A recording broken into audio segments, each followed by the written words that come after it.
Uh, you ain't clicking though. Yo, yo, yo. This is He Knows Everything, bringing you that heat and that fire. I'm with my boy Tom Ross TV. Man, Tom Ross, at the end of the day, Tom Ross TV Uncut, Tom Ross TV Raw, Tom Ross TV Inc. This motherfucker Right. got 1,000 names, boy. What's up, brother? How you doing today? I'm good, man. I'm great, man. I'm here to separate the weak from the strong, man. For real, duh. For real. It's been a lot of bullshit in these boxing streets as of late. A whole lot of bullshit, man. A whole lot of bull fucking shit, man. And honestly, we're sick and tired of everything that's going on right now, man. From PBC, um, from people not giving PBC their credit, from fight fans, from everything, man. The biggest thing is this, and we've been saying this over and over and over again, and it's getting to a point where we're beating the drum, and we're tired of beating the fucking drum. Right. People that's coming in, make sure you guys donate to motivate. This whole week, you guys been getting unlimited pressure from He Knows Everything. You've been getting Tom Ross TV active and enacted back on YouTube. I'm seeing him back in the algorithms. Make sure y'all go to At the End of the Day Tom Ross TV and subscribe. Make sure y'all go to He Knows Everything and subscribe, because I told you guys, man, we've been saying this since last week. We was gonna give you guys fire fucking content, and we was gonna dominate like nobody's fucking business. But we got to talk about this. We've been saying this from day one, man. That's right. And what we've been saying from day one that's been pissing me off, and I'm seeing this uniformly and universally on fucking YouTube, and people are sitting here being very fucking sneaky about this shit, is YouTubers are acting like they said what we said. And when I say we, I'm talking about the three of us. We the only three motherfuckers. When I say three, I'm talking about me, as He Knows, Tom Ross TV, and fucking Oxtail, man. Yep. The three of us said definitively, we're the only ones. If you go and look at a video that I had, it's time stamped, time dated June 10, 2018. And I had to fact check a YouTuber. And honestly, this YouTuber wasn't even on my radar. His name is called Nocturnal Thoughts. This dude's been jacking my shit, jacking my style. And the reason why I know this to be true is because what people don't understand is subscribers and commentators, they talk. Right. And that's what people don't understand. I've known this even before these guys have really started taking off. I knew this before them because I was already taking off before they was taking off. So I already know how this shit go in the YouTube world. People go from channel to channel and they talk. Ross already knew this because Ross was, at the time, before he even had his channel, he saw these motherfuckers in all these different circles and how they would run their mouths and talk. My boy Mark, he used to call himself Esau is the devil, but now he called himself Esau is the Caucasian, which I think is befitting because devils and Caucasians are befitting with one another. Right. So he's only just saying what his people truly are, at their truest and their most proper levels. At least he's honest about it. But he said Esau the Caucasian said, hey, there's this dude that be wearing warehouse clothes that be copying your shit, but he's acting like he couldn't give you credit, which I thought was weird because Nocturnal Thoughts, you are so quick to big up Showbiz the Adult. We know you're a fanboy of Showbiz the Adult. You're so big to give him credit. You're so big to give the real Marlo credit. But me, what do you have against me that you just can't give me credit and say, look, this is from He Knows? Everyone knows from the gate. Heck, I do Errol Spence series videos. Nobody was doing this shit. Right. So right out the gate, that should already tell you, well, damn, this motherfucker truly believe in Spence because he's doing series fucking videos. I'm talking about popping out 75 videos on your ass, 100 videos on your ass, 200 videos.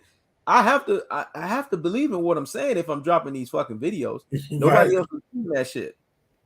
Like, you have to believe in the person. You feel me? That's how I found your channel, through the Errol Spence videos.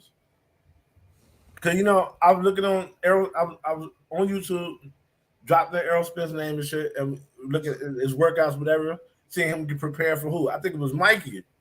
Yep. I think it was Mikey at the time. And then I just saw you drop it. It was like back to back to back to back videos of the motherfuckers entertaining. So I know it. I don't watch like 20 videos in a row and shit. Yeah, right. And that's why I came. That's why I came a part of the your community as far as boxing is concerned. Yeah. I appreciate that, man. And that's what people got to remember. People got to remember, you know. And when I say this is not cap. And Ross can back this up. I made Errol Spence famous because I kept dropping these videos, these series videos, when people wasn't even really seeing what Errol Spence was about. I was teaching people what he was about. And it's not because I was a fan of Errol Spence. I don't know him to be a fan like that. Let me clarify what a fan is, because people don't even understand what fan means. Fan is somebody that follows somebody everywhere they go. They're like a groupie. I don't follow Errol Spence everywhere he goes. I'm not a groupie. I don't even check for him on Instagram like that. If you are a fight fan and you're doing this, you're posting everything that Errol Spence says. You post up on him and say, salute, champ. I don't do all of that, man. That's a fan. I just believe in Errol Spence's ability because I see what I see. Right. And I see the truth. So when I saw the truth in him, I said, nah, the world needs to know what I see in him. And so far, since fucking 2018 till now, ain't he the fucking truth? Right. Hasn't he been continuously doing what I said he's been continuously doing? And motherfuckers keep getting more and more mad, but that's exactly what's been happening. He's been proving himself time and time and time again that he's the truth. And guess what, Ross? People want to sit here and say Sean Porter. Sean Porter is actually, Kell Brook is actually Errol Spence's signature performance. But Sean Porter is actually Errol Spence's best performance. I keep telling people this shit and they don't understand why I say this. Right. The reason why I say this is because he got Super Sean. He got the best version of Sean Porter. Sean Porter trained in that fight like he never trained before in his life. That was the greatest form of Sean Porter, and he broke him. Right. You're not seeing that same Sean Porter against Terence Crawford because Bob Arum promotes smoke and mirrors. You guys have to understand. You guys sit here and spit on Bob Arum, but Bob Arum actually gets way more credit. I'm going to start giving Bob Arum the true credit that he deserves. And the reason why I say this is he made people a believer in Terence Crawford. Though nobody was checking for no damn Terence Crawford. Nobody knew Terence Crawford fucking existed. Right. It was because of Bob Arum. Bob Arum made Terence Crawford relevant. He made Terence Crawford a superstar. And these are facts. He gave him fighters that he knew that he could beat. He gave him opposition he knew that were paid to lose, nosedives. People don't want to hear this because, once again, people have this parity mindset in boxing, thinking that every fighter is the same. There's no such thing. First of all, when God creates, God don't create everything at the same level. If you understand these things at a fundamental level, then you understand that that even goes with boxing. Nothing is equal. Nothing is on the same level. So when you sit here and you try to put this parity in your mind, it's because that's how you selfishly see it. But that's not reality.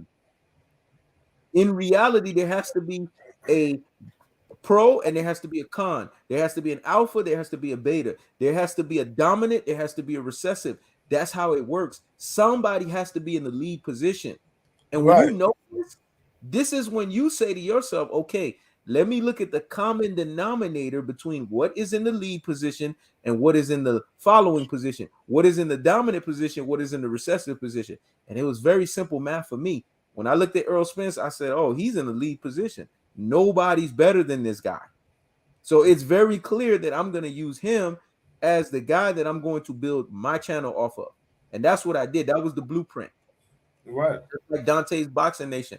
If there's anybody that I took a blueprint from, it was him. I saw how he used Floyd, and he used Floyd to build his channel up. I said, man, I hope there's a fighter out there that can be like Floyd, because there's going to be a hard shooter. I'm going to be honest with you. That's why it took me so long, because Spence was around even before I was starting to talk about him in 2018. But he didn't have no signature fights. He didn't have no signature performances. And Floyd just did too fucking much. He was just so Michael Jordan is with his shit, that it was hard to find that motherfucker. And then when he beat Kell Brook, I said, okay, this guy right here is gonna be my guy. That's the And one. then I just ran with it. At that time, nobody could say that because nobody was checking for Spence like that. They were still in their minds thinking, I saw the boxing channels. Oh, he's a prospect. Oh, he hasn't proven himself yet. We need to see more from him. No, if you know what's going on behind all that smoke and mirrors that people are not paying attention to, you know this guy's breaking people down. He's bringing people down. I always, and when I said this, people always thought that I was hating on Spence, but I wasn't. I just got older. We watched all them fights I saw when I was a little kid in the 80s and the early 90s. We watched them again as a grown man. So when I say Spence is our version or improved version, our improved version of Marvin Hagler, it's not a disrespect to Floyd. It's a respect to Spence's fighting style, which is people always thought Marvin Hagler was just fighting, but he was boxing just because he was coming forward. Spence is boxing as he's coming forward. Only thing that he don't do that Marvin Hagler used to do, Marvin Hagler used to switch hit a lot. But Spence don't do that. But his style is punishing, is bruising. Yep. It destroys fighters. Whether they whether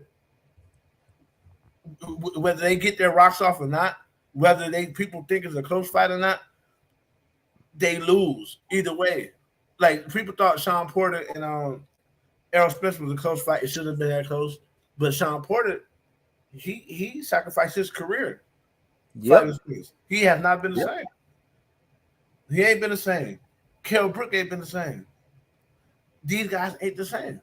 And in that vacuum, he's like Floyd too.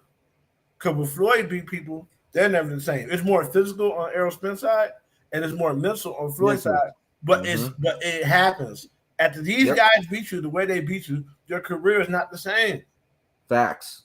It's just not. But guess what's not going to be the same? Another thing ain't the same. The fan bases of these people are not the same. Facts. They're psychologically bruised. The whole country of the Philippines psychologically bruised right now because of one person, Floyd Mayweather Jr. The whole country of the UK is psychologically bruised because of fucking Errol Spence, man. Facts. What he did.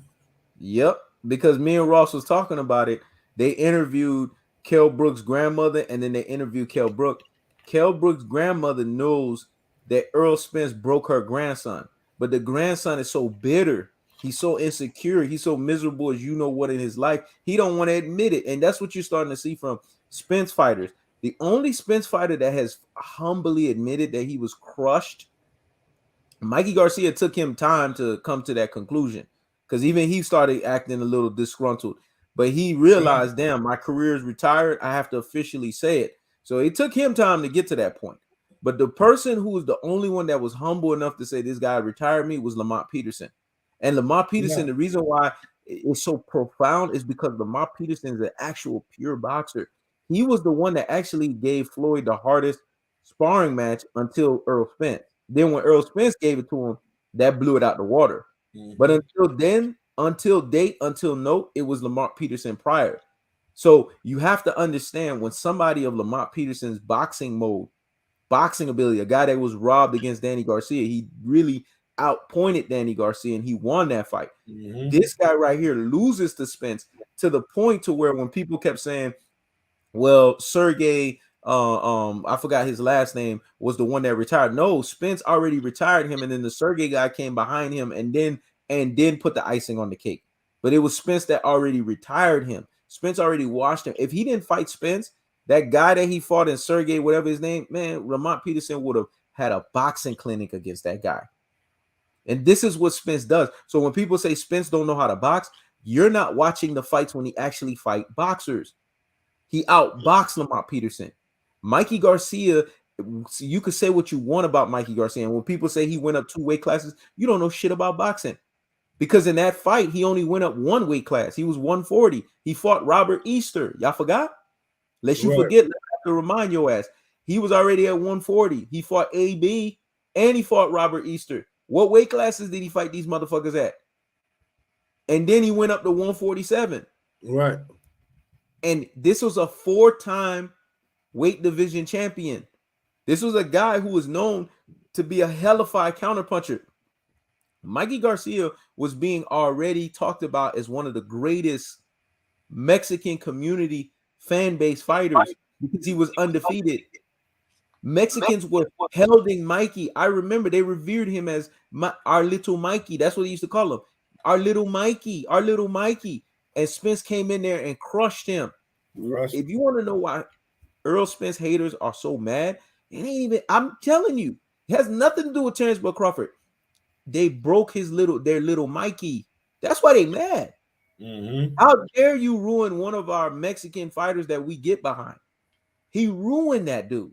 So much so that dude went into an exhibition fight against Eric Morales, and Eric Morales was beating the shit out of him, clowning him, saying, "You're supposed to be a pro fighter, active. How am I beating you?" But what Eric Morales don't realize is Spence basically made him age even worse than Eric Morales. This is what Errol Spence does. Errol Spence fought Sam Van Heeteren. No, Chris Van Heeteren. Chris Van Heeteren was a South African pride dude that was 23-1 at the time. This was a guy who was going to make noise in the welterweight division. Spence crushed this guy, man. This guy said it at the end of the fight. He was like, I was taunting Spence, and that's why I'm telling Terence Crawford, don't talk shit in that fight. Because when you talk shit, Spence going to just shut up and just punish you even more. Right. He aged Chris Van Heeteren. And this is when I knew Jerome Boots Ennis. That's why when I had that debate with Monty Brown, well, Monty Brown's easy to win anyways. To be honest with you, I'm going to clown Monty Brown here, but I ain't going to go too extra with it. I did what Floyd did against Conor McGregor. I didn't even train for the debate. Usually when I do a debate with somebody, I train. I go and see what the person's weakness is. But Monty Brown was so easy work. I didn't even do that. Man, this is how I could tell you how easy Monty Brown was in that debate. I was at the post office collecting mail and clowning this dude. That's how much it was easy work for me. Because he brought up a topic that was so easy when he tried to say Jerome Boots Ennis was better than Errol Spence, but you're supposedly an Errol Spence fan. But Jerome Boots Ennis couldn't even do to Chris Van Heeteren, a guy who Errol Spence already damaged. He couldn't even knock the dude out. If Jerome Boots Ennis wanted to impress me, he would have knocked Chris Van Heeteren out in one round. Then I would have been like, oh, okay, all right. He couldn't even do that. He ended up having a fucking draw with a guy that Spence washed. This is why people don't understand the greatness of Errol Spence, man. And here's the other thing. Errol Spence fought Danny Garcia. Danny Garcia is a hellified boxer. Y'all motherfuckers don't know what I'm talking about. Danny Garcia was dominating 140. Danny Garcia's reign at 140. I don't respect Terence Crawford's undisputed at 140. Don't bring that shit my way, man. Because guys who really know boxing know. Ross knows this. I know this. Fucking Ox still knows this. Danny Garcia at 140 was way more impressive. One fight you could talk about with Danny Garcia, actually 2 fights you could talk about at 140 with Danny Garcia, does away with anything Terence Crawford do. Danny Garcia versus fucking Amir Khan, Danny Garcia versus Lucas Matiste. That shit blow anything Terence Crawford do out the fucking water. Right. Danny Garcia really to me is the 140 guy. And that's the reason why I tell people all undisputed is not equal. Sometimes some fighters have some fighters 3-belt reign is better than some fighters 4-belt reign because who they fought. Like look at Usyk. Usyk is skilled. I'll give him that. But who he beat to be undisputed at cruiserweight? Who were those guys? Facts. You know what I'm saying? Who the fuck did Terence Crawford beat to be undisputed? The only thing that I give Usyk and he's the only white boy that I like at that damn heavyweight. He got actually boxed. He kind of broke Anthony Joshua's will. And he did that in the second time they fight. And I think that's why we all respect him.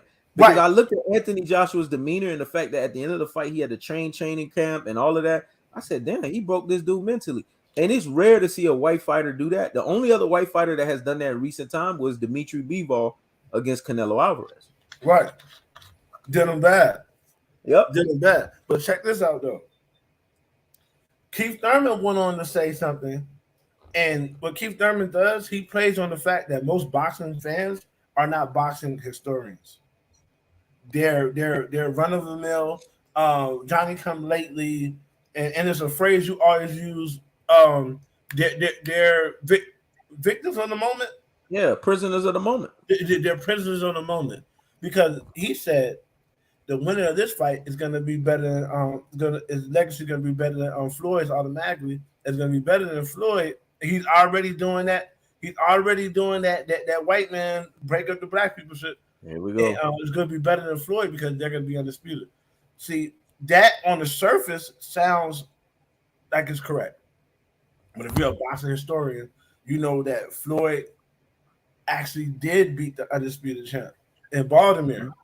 Yep. Baltimore got stripped of 2 belts. Yep. Before the fight. So Floyd wasn't undisputed for a technical reason, not because of lack of trying. And anybody who's a lineal champion has beat the man. They beat the best fighter they just don't, because there's so many belts, they make it hard for people to get undisputed. Right. So when you're a lineal champion, you've beat the top guy at the weight class. Floyd is a 5-time lineal champion. So we get so I see what he's trying to do, and I told people they were going to do this because Errol Spence is definitely going to win. He's going to be undisputed. And that's when they're going to try to make it an Errol Spence versus Floyd Mayweather thing. They hate to see black men just be at the top. They always got to use another black man to tear another black man down. And here's the thing. The main person who's behind this, and that's why he keeps getting called out on the bullshit, is Blue Blood Sports TV. Every shorts that he does, this guy right here is, I think he came out of his mom's womb being a fence straddler. He came out of his mom's womb being that type of black individual, and black individuals that are like that hate on other black people. It's in their bones. We have our own people that's like that. He is that. Why are you doing videos talking about lying on Floyd? Floyd has not made a definitive response on Terence Crawford or Errol Spence. We know when Floyd makes a definitive response, all of us is talking about it. All of us is covering it. This is why when you went in front of Leonard Ellerby and you said to Leonard Ellerby, "Oh, I love Floyd. I always comment in Floyd. I always show Floyd," and he looked at you and laughed at your rabbit ass.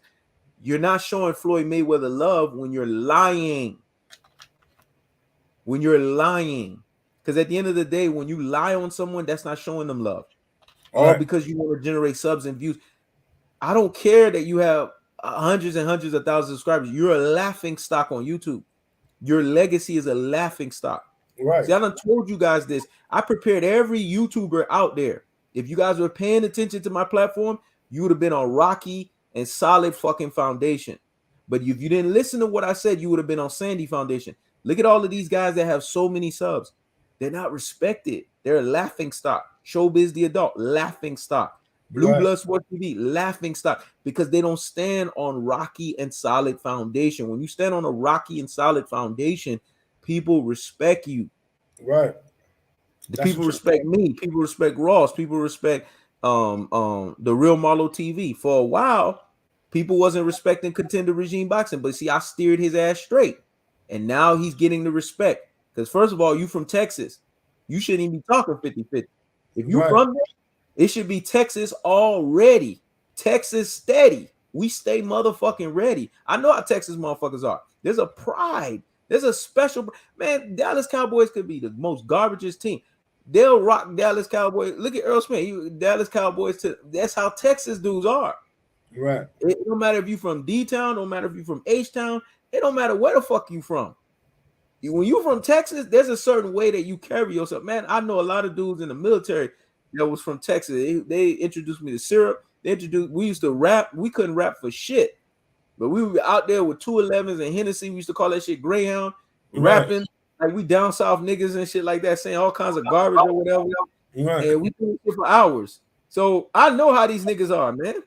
And these niggas rock they damn Texas. So it's surprising when you say you from Texas and you not definitively saying Errol Spence will win. And you taking me, a Florida dude. That's it. That's embarrassing. And that's why I'm glad you got back on your dean. It's like I had to steer your ass straight. You got a Florida dude that got to tell you that Errol Spence gonna definitively beat Crawford. You too much kissing Terence Crawford that, and this is what it is. Your LDBC membership. You need to revoke that shit and become independent. I done told you that shit. Because see, when you become a group thinker, you're gonna have a group thinker's mindset, and you're too good for that shit. Right. It's really not me getting after you, bro. it's me saying that you're too good for this shit. I already see your content. Your content is above being a group thinker. You're an independent guy. Heck, you got a clothing line, Contender Regime. I've been on your website. Your clothing line is on point. So honestly, I'm showing you love. I just want you to get back to what you do best. Get out of that group thinking shit and be the Contender Regime boxing I know you could fucking be. But the only motherfucker outside of us that was keeping this shit real and he was holding the void down was the real Marlo TV, man. He was holding that void down when I was gone. And that's why shout outs to him. He get credit. And honestly, his love is showcasing itself because when he got at Showbiz the Adult, it was like Ross set it up. Ross gave him the opening door, and he came in and knocked down the door because all it was showcasing the difference between a real nigga him and a fake nigga Showbiz the Adult. And that was very easy to show. Right. Very easy. And now guess what happened? Showcase now try to drop albums and shit.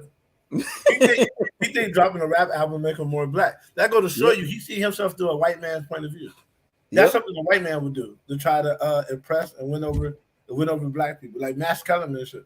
Max Kellerman used to try to be a rapper and try to be cool with black people.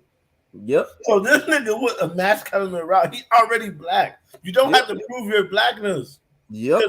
We're different variety. We have different different variances of us. We got some of us who like comic books, some of us who like anime, some of us who like action movies, some of us who like hood movies. You got some of us like me that like all that shit. Yep. There's no acting black. You black is black. You start acting something else when you start saying things that go against the betterment of your people. Then that's something else. But he attacked that situation like a white man would attack it. Started saying, y'all don't know I used to spit. What the fuck that got to do with being black, bro? Exactly. My daddy don't know how to rap. Rest in peace. He never knew how to rap. He didn't even listen to rap. You know what I'm saying? Like, that's ridiculous. And he did that. And I think that a mile away. That's why I used to drop my subliminals. Because I think he had I was able to pick up through the way he does his videos that he has a character, he has an identity crisis. Every time he speaks, he's worried about how he's going to be perceived by white people. You know what I mean? And that's what takes away from him as a man. Not the way he does, but the way he does it. Yep. Why are you so worried about outsiders, how they take you? They take it or they leave it. Yep. Period. Be unapologetic. To me, my definition of a real black man is an unapologetic man who's completely himself, not a part of the group. You could vote Republican and still be an unapologetic black man. That's what you want to do. You just stand on it. Say, I'm voting Republican. Yep. I don't have to vote Democrat. But I still take care of my family. I still take care of my people. I still love my brothers. I just don't want to vote Democrat because I have my person. You still a black man at the end of the day to me. That don't make you know how people be like, if you vote, that don't make you not black. What make you not black, how you do shit, when you do it, and how you always looking at yourself through the outsider's point of view. People telling their kids, don't do that. I don't want the white people to think why you care so much about what they think. Don't do that because it's not the right thing to do. Don't do that because I don't want to be judged by white people. That means they control you mentally. I always hated that. Yep. I don't want these people to judge me. Why are you so worried about what they think? Okay. And here's the thing. And it's the biggest thing. And people got to understand that. When it's all said and done, and people got to understand this at its truest and its most properest levels. Ross said this before we even went live, and it's the truth. We're double dragons, true alphas, man. And as double dragons, we got to go out there and breathe fire, man. It's like when you watch Game of Thrones. What do dragons do? They burn motherfuckers. We ain't been burning nobody. So we had to go through the YouTube streets. Usually we burn foes. And we burn them like that. But this time around, it was about burning. It was friendly fire. We had to burn motherfuckers that supposedly was on the mode of being friendly. We had to burn them. Right. And If you just got caught into the wind of the fire and then you want to respond on my channel and say, but I'm standing 10 toes down, you're looking bad, man. Because if you knew you did what you did and you was trying to be slick about it, first of all, when somebody is guilty, usually when people are guilty, their immediate response tells you that they're guilty. You got to understand, it's a catch-22 dealing with me. It's a very bad thing to deal with me because if you immediately respond, you put yourself. There's only one person I know that knew how to deal with me, man, and that's that dude right here, standing right next to me. You see his face and everything. He knew not to immediately respond. He knew to only do it on a live. He knew how to play the game. Right. But if you immediately respond to me, that's a bad thing for you. Because then now you make me got to go in Batman mode. If I do that, it's a wrap. Right. The bottom line is, if you knew you jocked some of the things that I said, you jocked some of the things I did, then don't drop no damn video and try to be slick. There was some slick shit you did. 3 years ago, I said Errol Spence with no motherfucker. I know your content. You're a good content creator, but you're a 50-50 guy. Nocturnal Thoughts, you are a 50-50 guy.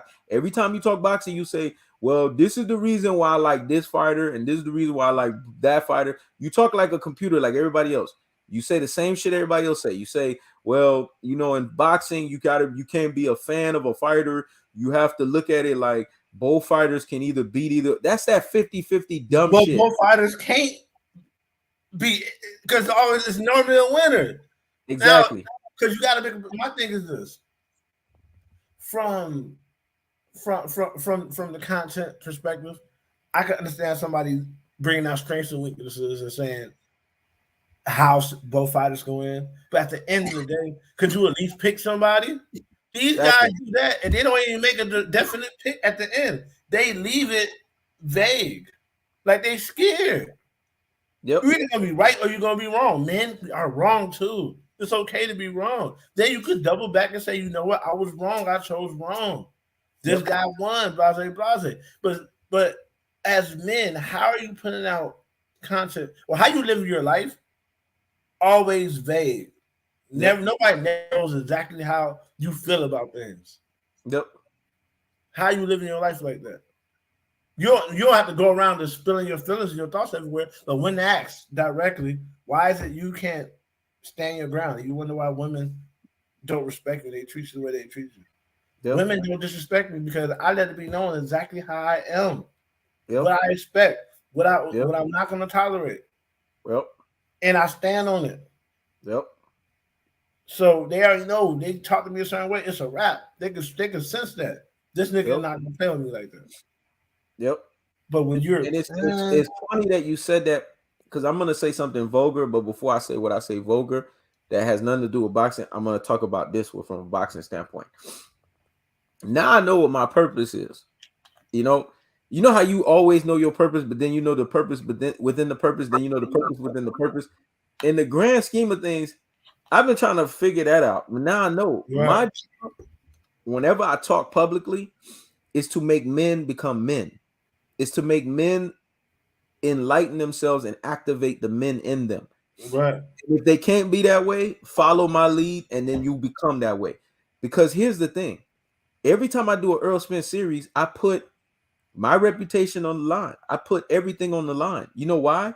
Because real men always put themselves on the line. When real men make decisions and they stand on that fucking decision.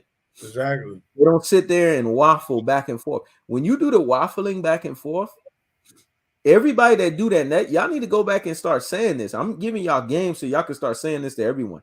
That's a feminine trait. That means these are not men. Because females were always trying to find a way to protect themselves. They were always trying to find a way to land on a position that's going to keep them in comfort. They don't want to make a decision. Every woman I've been with, even my ex-wife, she this is the term she used to say: you the man of the house. That's the man. Make a decision. You make the decision. Right. Because as the man, you make the fucking decision.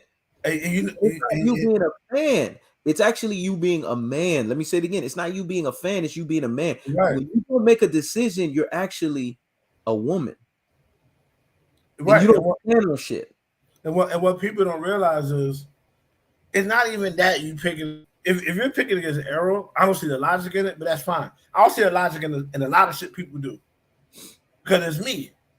But if you can't decide whether it's Errol, you can't decide where it's Bud. You say it's Bud, but you point out all these reasons why Errol Spence should win. You're coming off feminine, man. Because that's what a woman would do. Whenever you try to corner her in an argument, and you trying to, she will say 4 or 5 different things about 4 or 5 things that are unrelated to deflect. And instead of making a decision,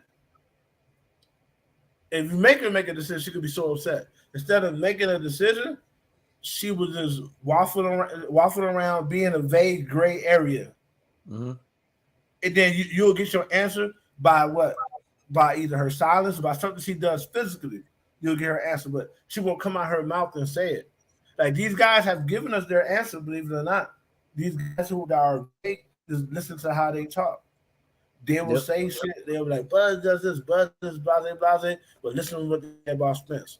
Everything they say about Spence without them saying it is saying Spence is going to win. They just don't have the balls to say it. Yep. And that's you what's have sad. to have the balls to say shit. You're a man. Why are you so afraid of making a choice? It's okay to be wrong. And we don't care if you make the choice on Errol Spence side. Here's the thing. I don't care if you make the choice on Terence Crawford side. If you are, I know the true Terence Crawford fans. If you've been like that since day one, I actually salute you. I actually respect you because you're standing on your shield for Terence Crawford. And see, we could tell some of these people, because I've seen some names here. I could tell some of these people are new to YouTube, because if you really knew my catalog, you would know. If Errol Spence were to lose, I'd be the first one to say salute to Terence Crawford. Right. I don't make excuses here. I'm too manly, man. I'm too in tune with my masculinity that I don't make excuses. I don't see no scenario where Terence Crawford wins this fight. But let's just say, hell freezes over and he wins. Right. I'm gonna be the first one dropping, saying, "Damn, I didn't even see that shit coming." So I don't play games. I don't have time to play games because I'm not invested like that in such a fighter that I have to go hide in a corner. I have to go crawl into a hole. So if you want to hear it, you can hold me to it. You want to hear it, you heard it. So now you know you heard it from this platform. Now I think your comment's gonna line up better. And I don't care if you're a Terence Crawford fan. I don't care if you're an Errol Spence fan. What we care about is you stand on a position. And that's the problem. Motherfuckers are not standing on a position concretely. They're going back and forth. You can't be like that. Either you with Errol Spence all the way or you with Terence Crawford all the way. Pick and motherfucking choose. But one thing I don't like about these fan bases, the fan bases who say things like this, is because they're constantly making excuses for the people they like. Yep. Yeah. Because some things are excuses, some things are explanations. Mm-hmm. We cannot sit and act like it would be off-putting to mention Errol being in an accident. I would never say he lost because of the accident. I would never say that. But if somebody did say that, then as a rational person, it's like, yeah, what would have happened if we didn't have the accident? But I would never make content be like, Errol lost because of the accident. I would never do that. But that's just a rational thought process. But y'all only use y'all logic and y'all rationale is when y'all trying to make excuses for it. LeBron James losing in the finals and shit. Y'all can come up with all the rational, logical excuses, pulling stats and shit, pulling advanced stats to explain this man losing. But you can't handle a counter argument for somebody you don't like. That's why this is bullshit. And here's the thing, Ross. You could tell when a male is a true alpha because they don't make excuses even when they're in a precarious situation. Floyd was going through that whole court shit with Miguel Cotto. He didn't make no excuses for that. He went out there and fought. Could he have had a better performance? Absolutely. But guess what? He went out there and fought in the best possible way, in the best shape that he possibly was in, and the best training that he was in for that fucking fight. That's what they do. Kobe Bryant had this fucking hand that was broken from 08 to fucking 10. He still found a way to shoot on the left and still found a way to want NBA titles. Did he make a fucking excuse on that shit? No, he figured it out. He just said, listen, I'm going to go and activate into my higher pain threshold, and I'm just going to figure this shit out. Errol Spence it has already ended that. When Terence Crawford tried to sit there and bait him, Errol Spence out of his mouth, he tried to bait him and said, but so what about you? You was in a car accident. And then Earl said, okay, so what that got to say about me? I was in a car accident, so what? So what they say, what that's gonna say if you beat me? Basically, what he's basically saying, I'm not making an excuse about this shit. I'm here fighting. I don't do tune-ups. He's not making an excuse about it. So why do I need to make an excuse about it? Accept the reality for what the fuck it is. So when y'all sit here and say Earl had an accident, Earl's not gonna make that excuse. You know what Earl's gonna say? If Earl loses, the type of man that I see in front of me, he's gonna be like, man, I ain't even see that shit coming. I ain't even think this motherfucker would beat me, but props to him, he beat me. He gonna say Terence Crawford was a better man, and you want to rematch. That's it. That's what he gonna say. And see, this is what you Terence Crawford fans don't understand. We are already ready to give credit if credit is due in that fashion. The problem with y'all is y'all not ready to give credit, and y'all gonna find a way to make another excuse. Y'all gonna say Terence Crawford was too old, or y'all gonna say Errol Spence is on some shit. Y'all gonna find a way to find another excuse. Y'all not gonna definitively come out your mouth and say Errol Spence is the truth. He broke this guy. We sat here for years and tried to disrespect Errol Spence, but Errol Spence went in there and mauled him like every other motherfucker. Errol Spence breaks this motherfucker like a horse. Y'all gonna be ready, regardless what the outcome is. Errol Spence wash him and then retire him like Mikey Garcia. Oh, Errol Spence ain't got power, but then it's gonna take y'all dum-dums months to realize when Terence Crawford goes on a fight hype video convulsing and having spit come out of his mouth. Oh shit, he was punished. He was motherfucking punished. Y'all not gonna give him credit for that. Y'all gonna say, oh, he ain't got no power. But not realizing sustained punishment is actually worse than knocking somebody out.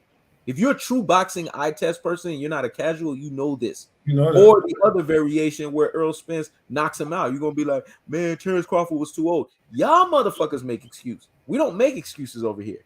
And don't be realities for what the fuck it is. And don't be surprised if Dennis Ugas retires soon. Yeah. He took down there almost 2 years off. Right. Don't be surprised if he retires soon. He's living good. He got good money. Don't be surprised if he's in the behind the scenes right now, creative businesses, so he don't have to come at the boxing because he's not going to be the same. You could tell because Dennis Ugas is a guy that's known to be so ready to take on a fight, and right now Al Haymon is giving him Keith Thurman. And Dennis Ugas is not even jumping on that shit. Let me tell you something. When you go 12 rounds with Spence, it ain't even about ready to fight again. You don't even know if your body has it in you to fight again. Let me say it again. Right. At that level. So deep and profound. You don't know if your body got it in you to fight again. You're questioning yourself. And Terence Crawford is going to do the same shit after this fight. He's going to question himself. Something he's never done in his boxing career. So he knows, man. What do you say to the people who say Errol Spence is ducking boots and he's ducking Keith Thurman if he moves to 154 after this fight? Here's the problem. Here's the thing with that. Boots is irrelevant. And I told everybody Boots was irrelevant. I told everybody they was using him as a scapegoat. Look at him now. They ain't even talking about him. Right. This is how these fickle things are. Remember they were talking about him this whole time. They were doing videos. This is what Would Stay Real TV was talking about. There's a lot of shit. Would Stay Real TV is the third person on this planet. I went back and I had to go through his catalog. I did that yesterday, and that was the greatest thing that I did because I said, damn, Ross, he is on me and you every bit of our level because he prophesied a lot of stuff around the same time we prophesied it. And one of the things he said was they gonna always jump on a new fighter to try to act like this fighter could hang with Errol Spence. That was one of the title of his video. And that's exactly what the fuck these people like to do.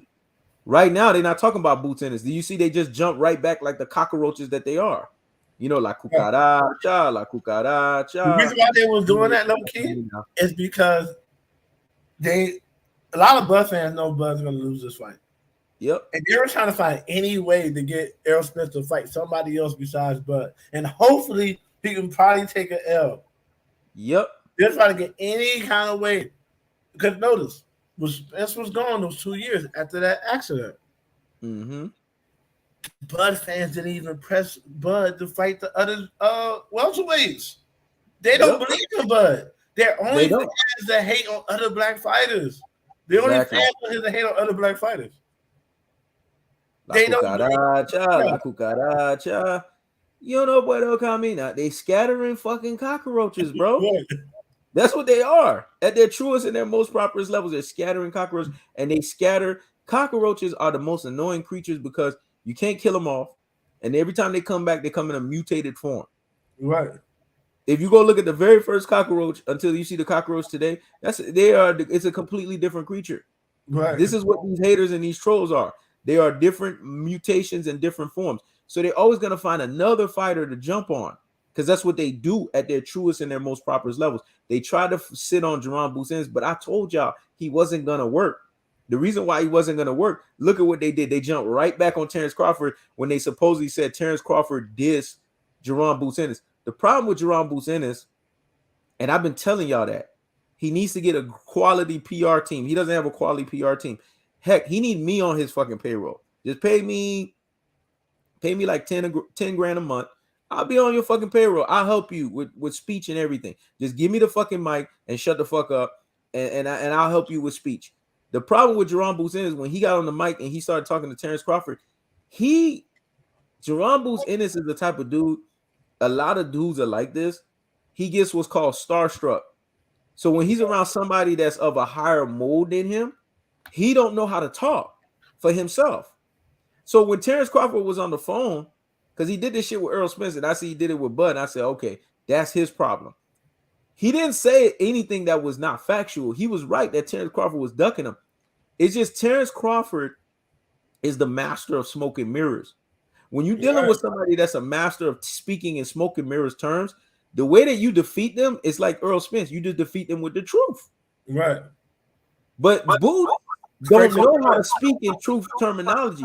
Boots always speaking squeaky voice terminology. So yes, it looked like Terence Crawford ethered him because he was too busy having freeway moments. He was choking. Every time this nigga gets starstruck, he choked. All Boots had to do is give me the mic, and this is what I would have said. Yeah, you did duck Jerome Business because the Jerome Business did call you out. You had plenty of time while you was negotiating this Errol Spence fight. You could have just fought him as a glorified tune-up and then go fight Earl the True Spence. You didn't have to fight David Evan. Yeah, I don't give a two flying fuck what his name is. On fucking Black Prime, you could have fought Jerome Business.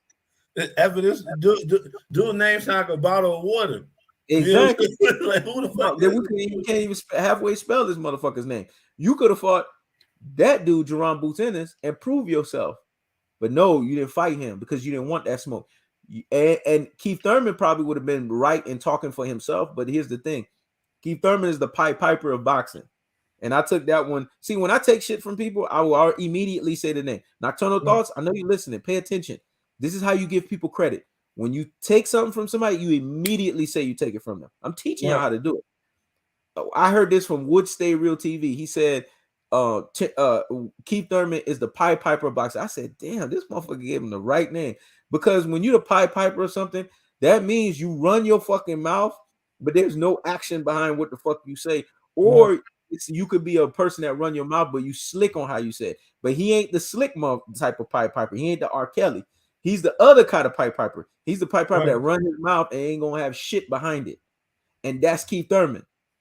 So Keith Thurman, if he would have called out Terence Crawford, it would have been a different scenario. But at the end of the day, y'all got to look at this shit for what it is. Errol Spence is Moby Dick. And you have to understand the power behind that Moby Dick reference when he said that to Terence Crawford. That's why you saw Terence Crawford foes. Moby Dick is such a big fucking fish in the ocean. You can't use, and that's why Terence Crawford, his comebacks are horrible. You can't use no harpoon. And then when Errol Spence said, motherfucker, you can't use no harpoon to reel me in. And then he was like, well, we need to get a harpoon bigger. That's why I said this motherfucker from Omaha is missing a few fucking screws. You can't use no harpoon to reel in a Moby Dick. There's only one dude I know that's from Omaha that makes sense. And I done put his comment up. That's Jay Cooley. Because Jay Cooley's from Omaha and he picking Spence the whole time. So I'm like, yeah, there's only one dude from Omaha that got sense. But anyways, the bottom line is you don't use no harpoon to reel in no big fish. You got to use a submarine. You better have a Godzilla under that fucking ocean that got some radiation. You better have a fucking King Kong. You're gonna need. That's how you You're right. You're gonna need an underwater missile. Yes. Basically, You ain't reeling in with no damn harpoon. And this bullshit about fish fry. Whoever in your life, even when you eat mahi, you eat mahi either cold or you eat that shit seared, or you eat it steamed, or they grill it. You never hear fish frying shark. Shark is already a acquired animal taste. Right. So how the fuck you gonna fish fry shark? That's why I said, what the fuck is Bud talking about? The problem with Bud, the reason why he's always back and forth and wavering, is because Bud has no men in his circle, man. His family, and when he grew up, he's surrounded by women. So he's waffling, and that's when he had a lot of anger. Guess what? He had nobody to relate to, so he went to that boxing gym. But something that was said that was able for me to touch it to Bud's psyche, and the reason why the way he is, and he's tit for tat, and kind of lacks a lot of discipline.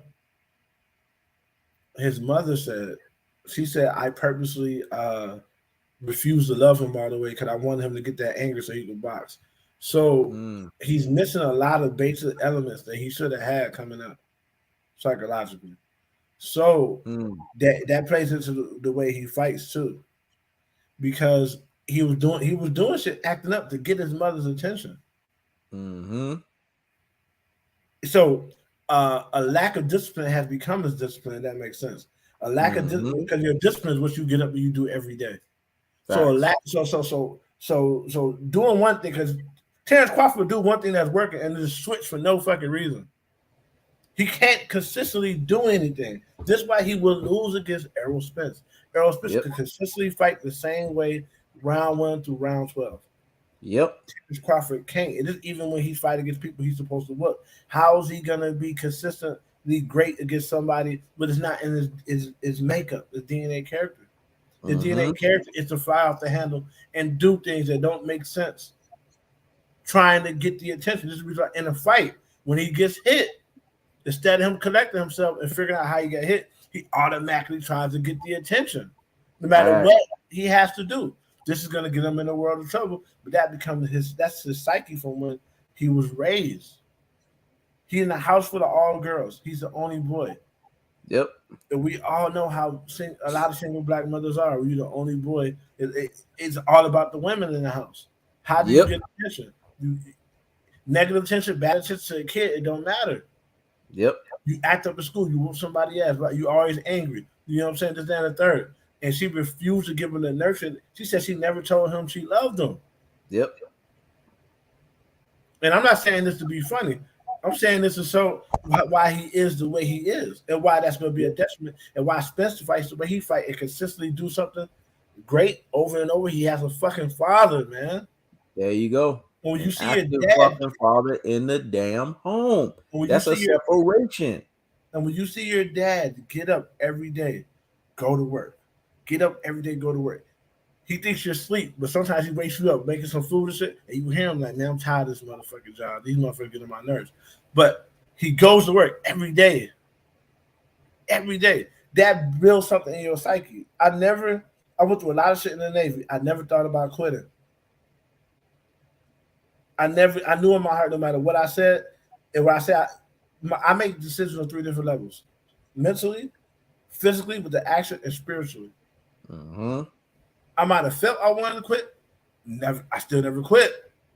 I might have thought I was going to quit. I'm tired of this shit. My body couldn't do it. And when it was beating up my mental and my physical, my spirit got me all the way to 20 years, man. On fumes, I made it. That's like the last line of defense, the spirit one. Yeah. On fumes, I made it. And when you have a father, you see your father get over all these things. My dad almost died. Through the chemicals that he was working at a metal factory, that shit almost killed him.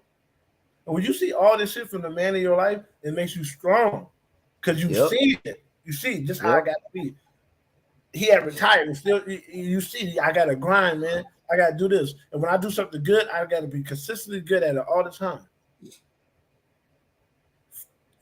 He was born to lose this fight, man. This is destiny. This is where his career ends. I'm glad Walt said that. It's the destiny of showing you the difference between an active father in the home and a mama's boy. That's the destiny. And when you know that destiny and you know what it is, it's very easy to know who to pick. That's why Errol Spence said Sean Porter didn't even train the way that he did. His daddy. Yeah, a lot of shit that's said, people always look at on the surface shit and they get all caught up. You don't never look at the deep level shit behind what people say. When he said his daddy didn't even train him, that's a difference between basically talking about something that Terence Bud Crawford could never relate to. Because Terence Bud Crawford never had that daddy. See, Sean Porter being trained by his daddy, that's why Sean Porter can say that he has the best resume at 147. When Spence beat Crawford at in Undisputed, then Spence gonna have the best resume. But until then, I'm okay with that. When people say that, it don't take nothing away from me. When you look at the paperwork, you can see that Sean Porter's resume is better than everybody, even Spence. It is what it is. Even though he lost, it is what it is. He has the best names on his fucking shit. I'm okay with that. I can accept that. But here's the thing. He said his daddy didn't even train him. There was a power behind that. Meaning he basically fought you on your terms.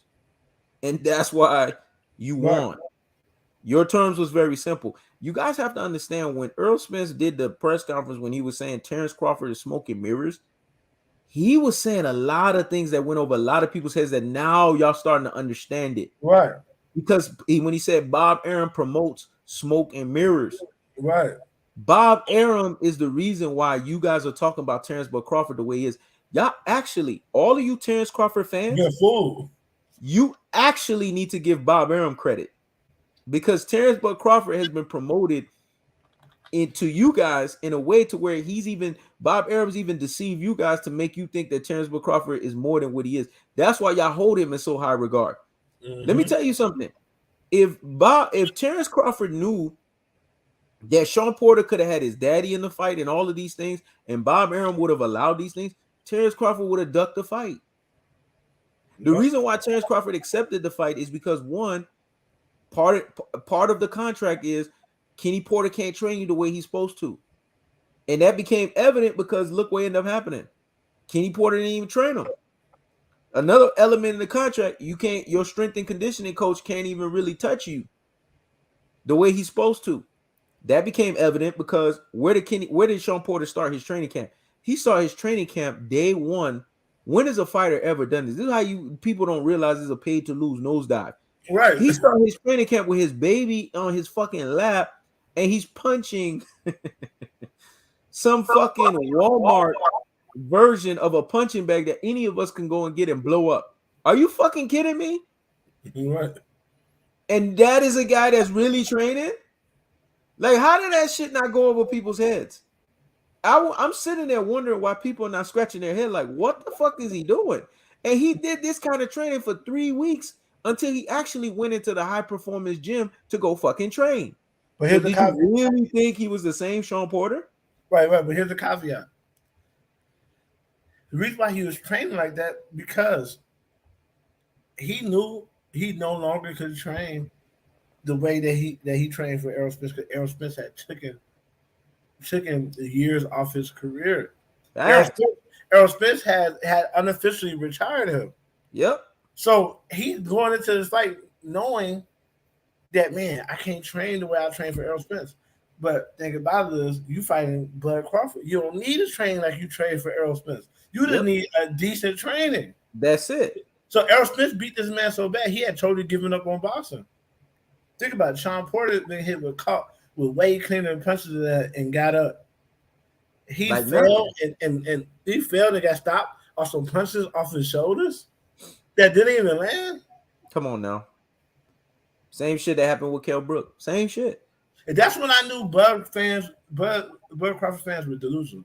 Anybody could look at that fight and tell that was a bad stoppage, and that wasn't a earned knockout. They still claim that shit. Like, he knocked out this guy. He knocked out Sean Porter. He did not knock out Sean Porter. Back. He watched the fight. He missed those shots. And this how you know. And that's how you know Bud fans don't have no backbone, bro. But they don't have fathers. Exactly. But when you have a father, you know how to say the harsh truth, shit you don't want to say Exactly. to yourself. Sometimes you look in the mirror, man, I've been fucking up lately, man. I need to get my shit together. Yep. I tell myself that lately. Shit. I need to get my shit together, man. Blase, blase, blase. I said I was going to do this. I haven't been doing it. You hold yourself accountable. You allow people to hold you accountable. You hold people accountable in yourself because you're a man. But when you have feminine ways and you didn't have no father, guess what? Can it, you don't hold nobody accountable around you, but let the women say whatever the fuck they gonna say on Twitter to grown men because they don't respect him. And when And you have an active father in the home, you're not gonna let your mom or your sister speak for you. As a matter of fact, you're gonna shame them.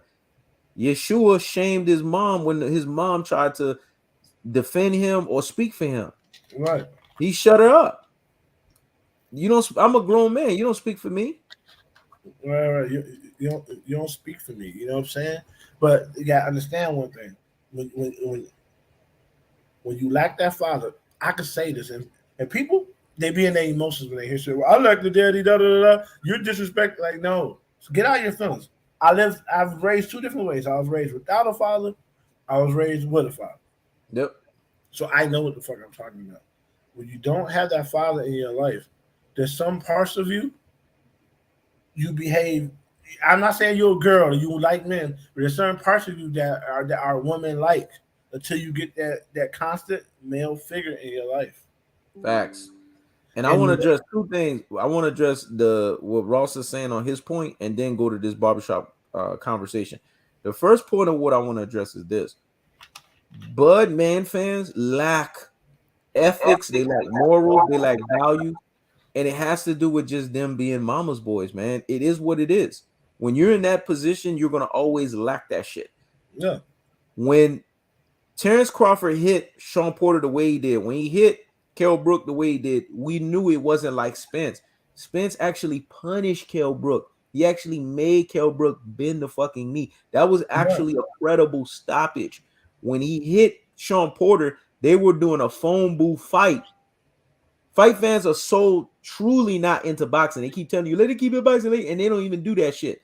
Because if they really saw the fight, it was a fight of the century. They were going a phone booth fight until the 11th round. You saw who was the dominant guy and who was the recessive guy. Because Spence right, hit them with that left hook, and you saw the punishment that Spence doled out on him was more than whatever punishment he doled out on Spence. And that's when you saw the difference between tactical aggression and ineffective aggression. And right. Sean Porter hit that fucking canvas. When Sean Porter hit that canvas, the body was damaged. The sustained punishment took place, and that was it. He was done as a fucking fighter. It was done. That is a completely different dichotomy than Terence Crawford hitting you, like grazing you with a punch, And your and then shoulder you blade. looking at Bob Arum and saying, okay, I'm gonna fall. That's when I knew Terence Crawford fans, they lack fucking backbone. They don't even tell the truth on anything. Now, going to barbershop conversation. Barbershop conversation has a two-pronged problem. His number one problem is he hates himself as a black man. Because the reason why I say that is He because does something for self hatred. he's an agent, man. He's one of those guys that there was an old school terminology, we call them Oreos. He's an Oreo. He don't like his own people. He's been telling you this from day one if you've been paying attention. Because if you notice when he was doing press conference and everything, he would speak all extra proper and everything, want to show that he's an educated brother, he has diction. That's what Oreos do. And then when he gets in front of you, he want to try to act like he's hood. He's like a hypocrite, man. Right, He's like just a be yourself. double. He's like a two-edged sword. And then here's the thing: this whole PBC argument, he was the one licking PBC's ass. He was the one right there saying Floyd is this and Floyd is that. It's because his press pass has been revoked. If this nigga's press pass wasn't still revoked to this day, you think he would have been talking bad about PBC like that? Right. This is the problem. It He all started with he Andre Ward. has no integrity. It all started with Andre Ward. He tried to do this shit with Andre Ward, not realizing the power that Andre Ward had. When Andre Ward called his ass out and Andre Ward got on him, Andre Ward put him in his fucking place with the whole Deontay Wilder situation because he didn't like the fact that a boxer that he likes in Andre Ward is telling the truth about Right. Deontay Wilder. He's not kissing Deontay Wilder's ass. Oh, I'm going to tell you, I was on his show, and I'm going to explain what happened so you can understand. He was kissing Deontay Wilder's ass. Then he turned around. Then he fucking turned around. And then now all of a sudden, this motherfucker sitting here and being a scapegoat, talking shit about PBC because his press was revoked. Now, motherfuckers that will say, wasn't you on Barbershop Conversation Show? You guys have to understand, a lot of these YouTubers behind the scenes, and Ross can tell you this, a lot of them have begged me to do collaborations with them. A lot of them have begged me to be with them. I didn't even know these motherfuckers. All I was doing was Spence videos. That's all I cared about. All I cared about was giving y'all that heat and that fire and keeping the foot on the what on the Knicks. And keeping the foot on the what on the Knicks. Barbershop Conversation reached out to me directly while I was doing a Spence video and said, I want you on my show, like literally begging me. So yeah, that's how I showed up on the show, because that's who I am. If someone asked me to do something, if I don't have a problem with you at that point, I'm going to do it. But I wasn't a fan. I wasn't going to his show because I wanted to show his show support. No. Even if you go look at his community post, I'm sure you was around at that time. If you go look at his community post, he was bringing me up like I was the bigger star than him. Like, yo, we having He Knows on the fucking show. A lot of these dudes did this shit with me. And these are facts. See, when I tell you something, it's proven, it's documented. So when you try to sit here and say, wasn't our own show, you better go back and go look at the community post on his end, because this shit can be proven, quantified, calculated, and verified. And you go look at everything that's associated with it, you'll see he was begging me to be on his shit. Just like Get 'em Mike Boxing. Get 'em Mike Boxing has no fucking substance. That dude couldn't even talk for shit. Behind the scenes, yo, he knows, man. You know how to talk, man. You preach, man. You like a preacher, man. It's like every word you say, it's like we in an altar call, man. Like we want to just get the collection plate out. Motherfuckers was trying to get me on their shit because I have the gift of gab. See, y'all want to know what it is? That's what it is. And they know I bring in a certain level of excitement. I bring a jolt to people's fucking emotions. That's why. So he got me on his show, Get 'em Mike Boxing. We was on the shit. It was doing good. And he got mad because I was doing other collaborations with other people. He got mad that I was doing collaborations with a female. Of all people. He got mad. He hit me up. Yo, man, why you doing collaboration? And then with a female at that? And I'm sitting there, I'm like, I could do whatever the fuck I want to do. And then that's when he tried to do his little comedic video. And I said, I'm about to end this dude's career. I already know he ain't got no substance. See, this is what y'all gotta say. Y'all gotta go back and look at the homework on how all of these. I don't never start no beef with nobody. IBFP, best thing he could have done when I was talking about Spence and he was talking about Mike Garcia. When people ran to him and said, "Yo, there's this dude talking about Spence," he shouldn't even look my way. He looked my way. I said, he's fucked. He's fucked. Yeah. Let me do my. This is what people gotta understand. Let me focus on what I'm doing, because if I gotta now focus on you while I'm doing what I'm doing, it's gonna be a fucking problem for you. Because now I'm gonna laugh. Not only am I still gonna keep doing what I'm doing, but I'm gonna pass you. There's a Haitian saying, we say "Passez moi la bêtise." I'm gonna be clowning you and joking you while I'm still doing what I'm doing. Right. Like, you're not gonna get me out of my rotation. I'm gonna still do my rotation, but I'm gonna laugh at you while I'm doing my rotation. So now you've been clowned, Mr. Old School. Now you know the truth.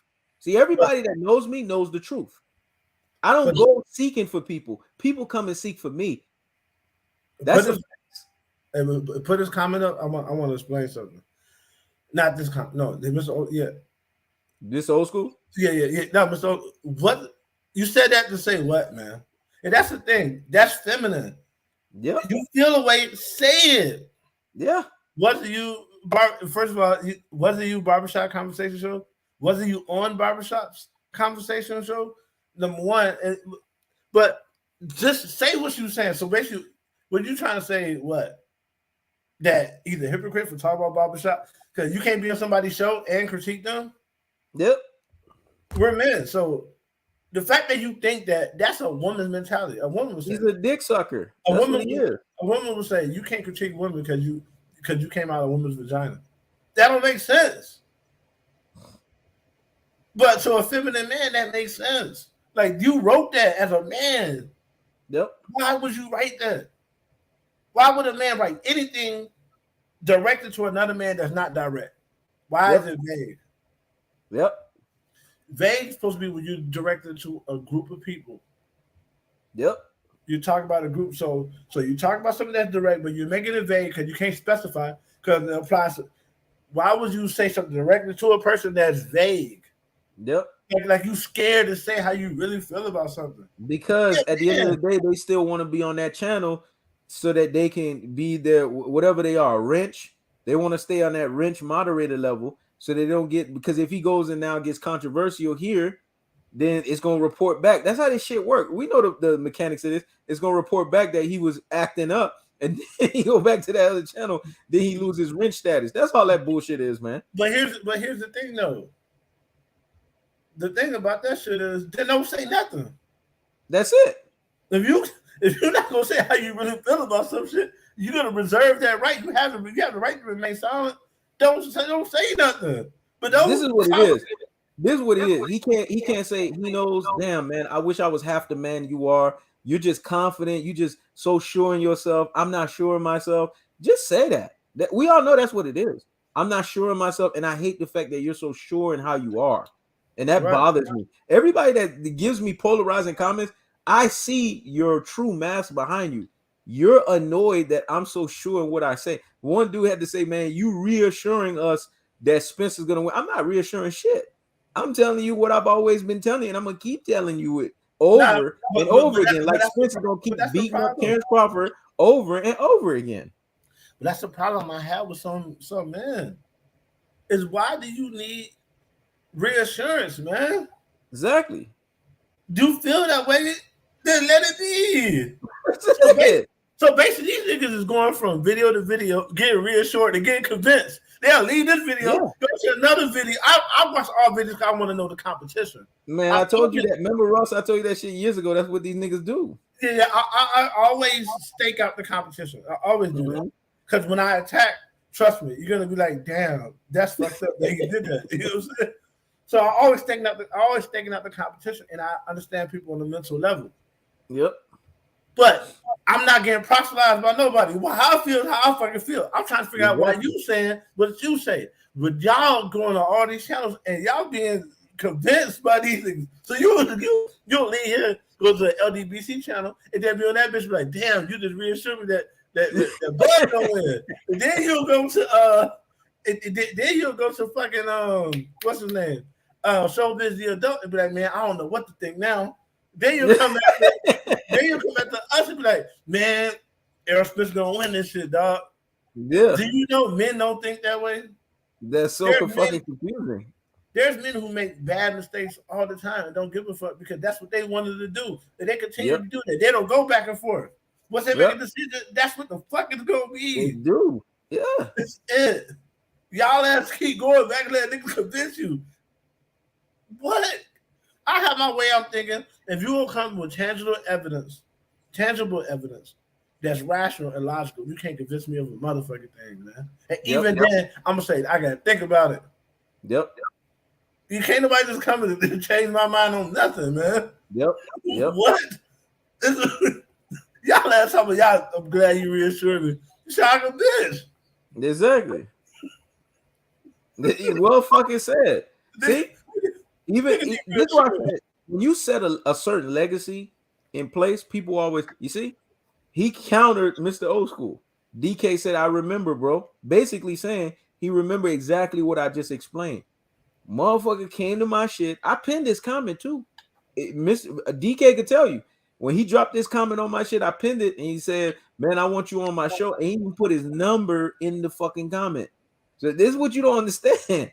And then told me, hey, hit me up offline. That's how impressed he was by me. Get a Mike Boxing felt like his soul was leaving him when I was doing collaborations with other people because he wanted to steal me. It's like I was the talent. He wanted to steal me these whole damn fucking time. Hey, highlight dude last post. Exactly. Yeah. Exactly. You want to know why? Because they're easily convinced. Did you know the Navy had to threaten my retirement to give me the phone? Yep. I was the last one in my whole fucking building of damn near 800 people to get it. Yep. Everybody like, man, just get it, man. I'm like, man, this is my body. You know what I'm saying? That's it. And the day that they made me get it, you know what the hell I did? I went and ordered like $60, $70 worth of natural herbs and was taking them shits every day, bro. Like man, like in prayer, I like God, push this shit out of my body. You know, like you know, I didn't want this. They forced this upon me. Take this out of my body. You know what I'm saying?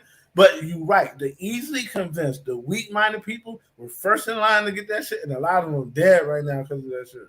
Mm-hmm. You say you want to give you the number and call in.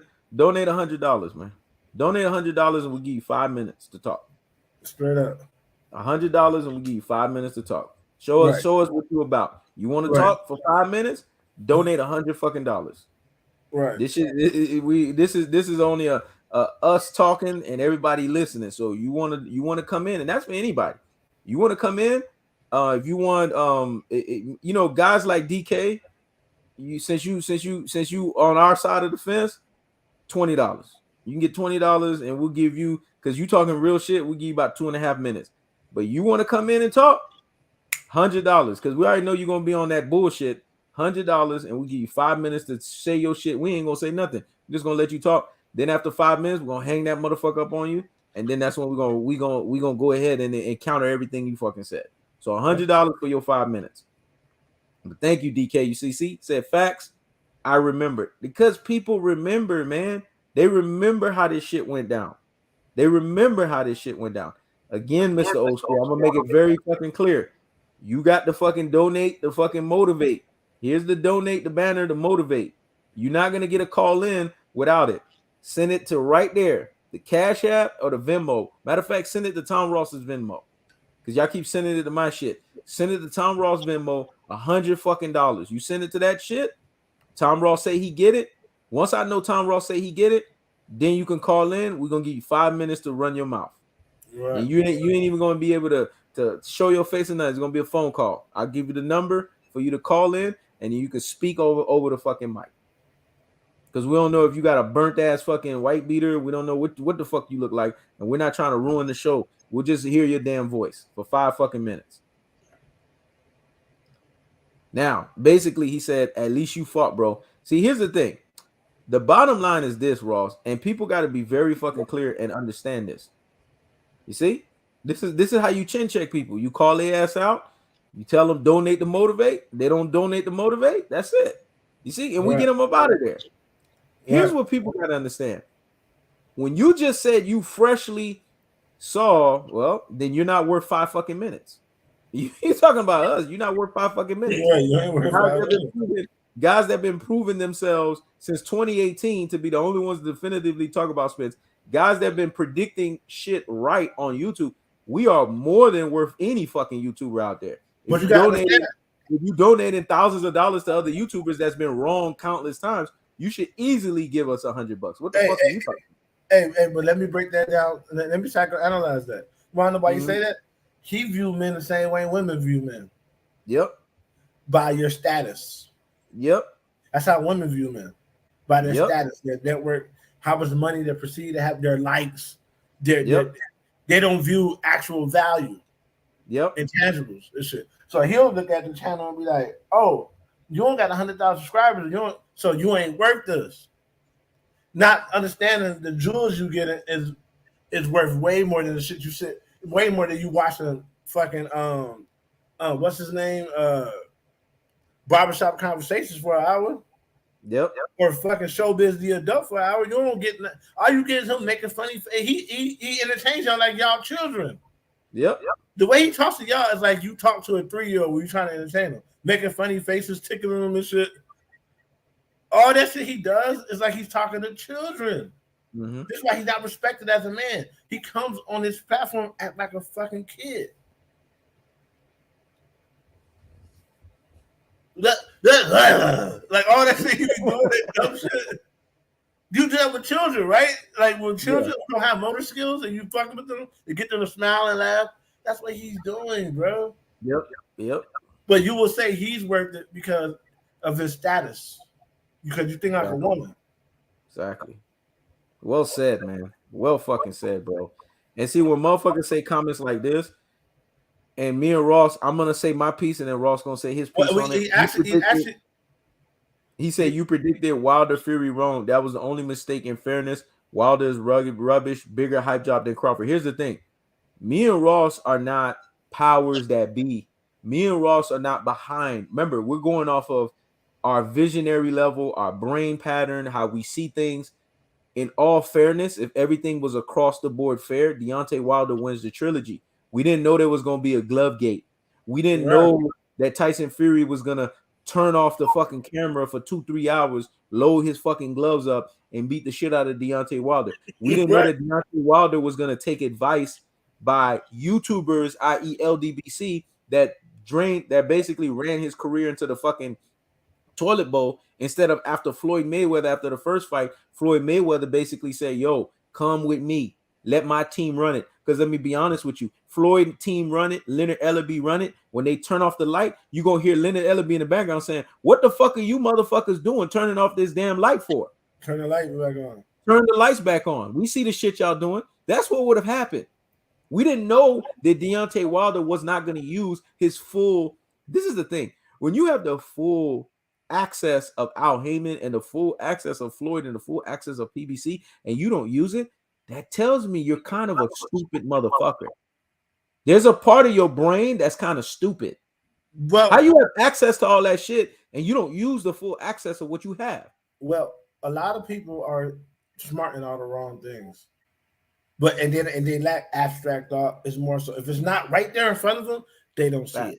Like some people would say, Spence didn't demolish Mikey Garcia. Spence won every fucking round. Yep. Number one, and he beat him up every round.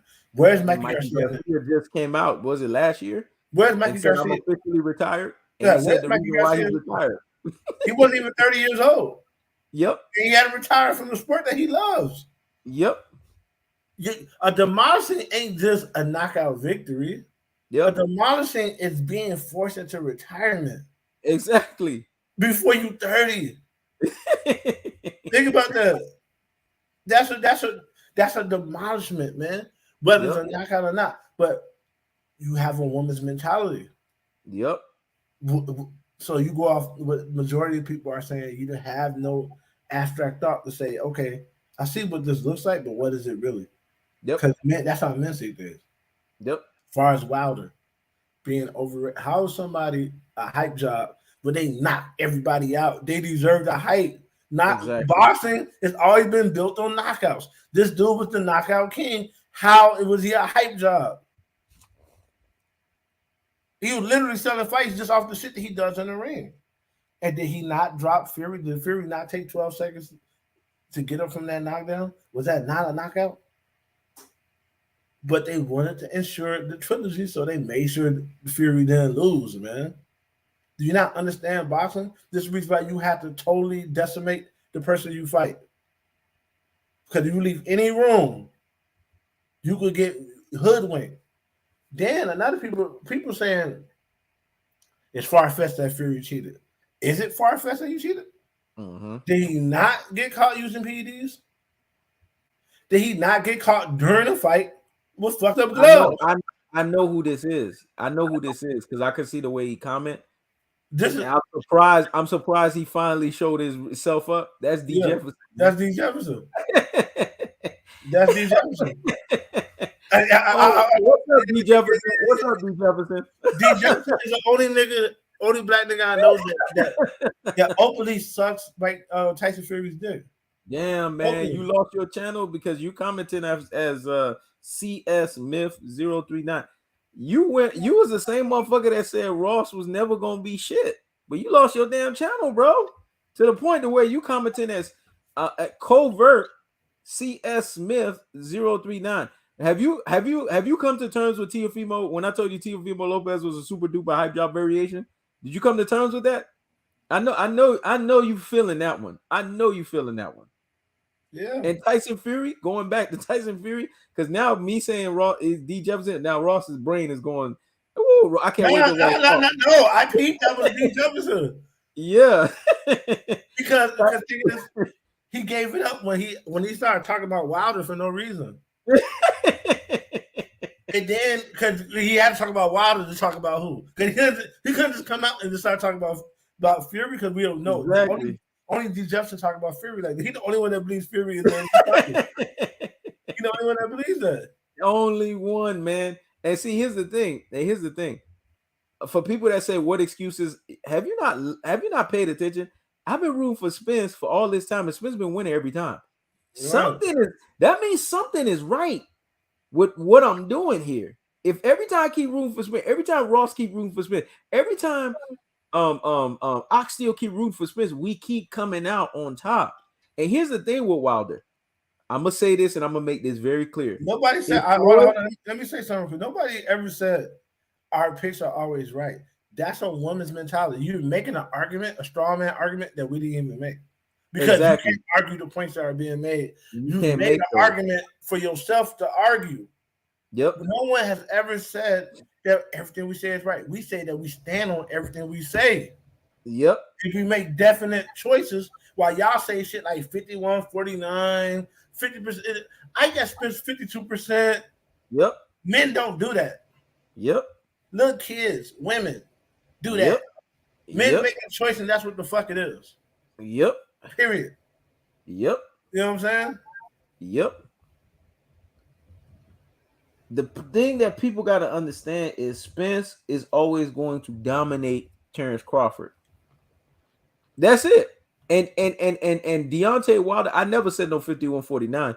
Never said no dumb shit like that. So don't even try to play me with that. I don't never use no fucking percentages. So I don't know who you trying to mix me up with in the fucking YouTube world. Is 100-0 with me. Don't even play me like that. But anyways, with Deontay Wilder, where he fucked up is he made three actually critical mistakes. The first one is a 3-line problem with him. The first one that he made was he actually listened to the LDBC over Al Haymon and Floyd. Who fucking does that? Right. I have a problem with that. Just thinking about that from a business standpoint and me being a businessman, it's like, what the fuck was you doing with that? Anyways, that gives me a headache thinking about that. And Ross know how I feel about that. That's just a headache. It's a walking fucking headache every time I think about that shit. Secondly, Deontay Wilder did not realize that the LDBC used him as a come up. They were using him to get interviews and they were using them to build up their brand. And here's the thing. Would Stay Real TV said this before even me and you, Ross, said it. I had went in his catalog. He got a video 4 years ago saying the LDBC is going to become a promotion company. When I saw that shit, I said, oh, I said, this motherfucker's a seer. Right. That Prime showed up. He said, I'm telling y'all, it's the title of his video. I'm telling y'all, the LDBC gonna become a promotion company. And that's what happened. Black Prime, and then they lost it after one fight. I wish this dude was around because he would have been the other motherfucker giving us comments that would have made us laugh, because I would have wanted to hear how much he would have laughed on the video on how they lost their shit after one fucking fight. That shit would have been funny as fuck. That goes to show you don't have to be very bright to get a following on YouTube. Yep. These motherfuckers collective, because they're a collective, right? You got who you got? You got 78 Sports, you got Fanon, Blue Blood Sports TV, Barbershop Conversation. They're a big collective. They collectively got their money together and put it on Terence Crawford. Terence Crawford has not sold out any fight. Yep. Why would you put your money on Terence Crawford? Exactly. What? This is the dude? Yep. They would have been better off building their shit on Bruce Ennis. They'd been better off building their shit on Bruce Ennis, man, or trying to work conjointly with the or mitigate it and trying to work as a conglomerate with fucking PBC. Yep. Saying what could we do to help this fight happen, Mr. Haymon? Yep. What could we do? And they doing the same shit with Devin Haney, and Devin Haney and them don't even realize it. They using his ass. That's the shit that make me laugh. When you see the LDBC get behind fighters, you have to understand these fighters' legacy are gonna be trash, and it's not gonna last. It's not gonna last. They're just using these guys for what these guys can give them. That's why they talk so good about these guys, because they're getting subs and they're getting views, man. Once they don't get nothing out of these guys that they don't need, they throw these guys into the fucking dumpster. They throw them in the dumpster, Ross. Mm-hmm. And that's Yeah, some crazy shit. but that's what people do. That's what men do when they think like women. Once a woman has got everything that she believes she got everything that she needs from you, and she thinks there's a stronger branch, she will jump to that branch and just leave you. Facts. That's about 100% of you supposed to be going to your purpose. Yep. And if she could fit in with that purpose, then she could bask in the overall abundance that you're getting, right? But you can't not give 100% to a woman because she'll take that shit. And now that she look at you, you don't got shit else. She gone. Yep. You can't do that. Yep. And that's what they do. Cause they have, you gotta understand, a lot of these motherfuckers, a lot of them have that mama's boy mentality too. Right? They don't like fluid. You notice they don't like none of the people who got fathers. Yep. The only ones who they like who got fathers, guess what? They got fathers who got that Oreo spirit. Look at Sean Porter dad. Look how Sean Porter talk. Look how he deal with white people. Like kind of subservient. They don't like unapologetic black men who have fathers because we give a certain aura about us. Mm-hmm. It's intimidating to a nigga who never had no father. Yep. And they hate you instead of hating the system that took away their daddy. Exactly. They hate the niggas who got fathers.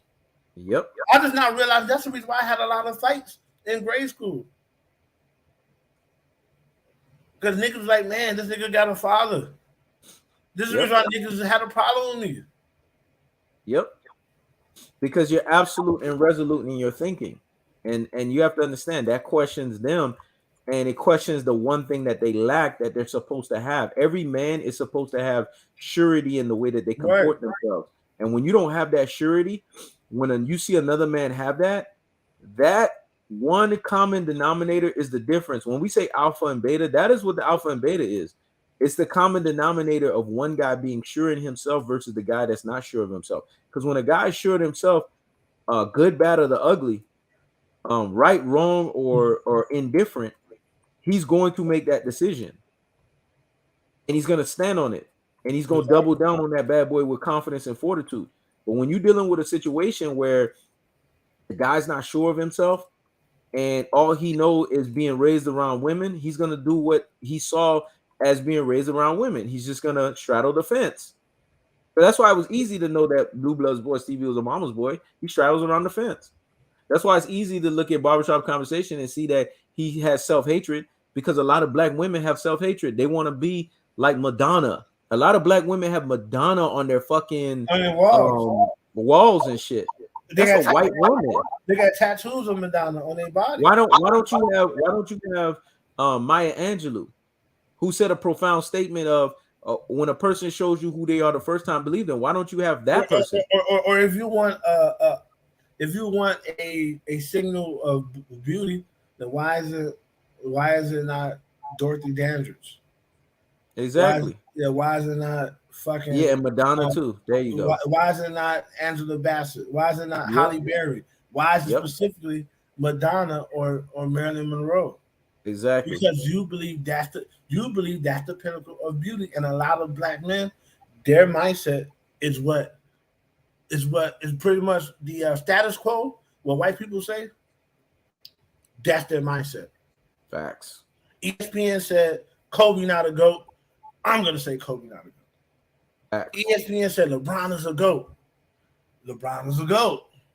ESPN said Jordan's legacy is now taking a hit because the team he bought never won a championship.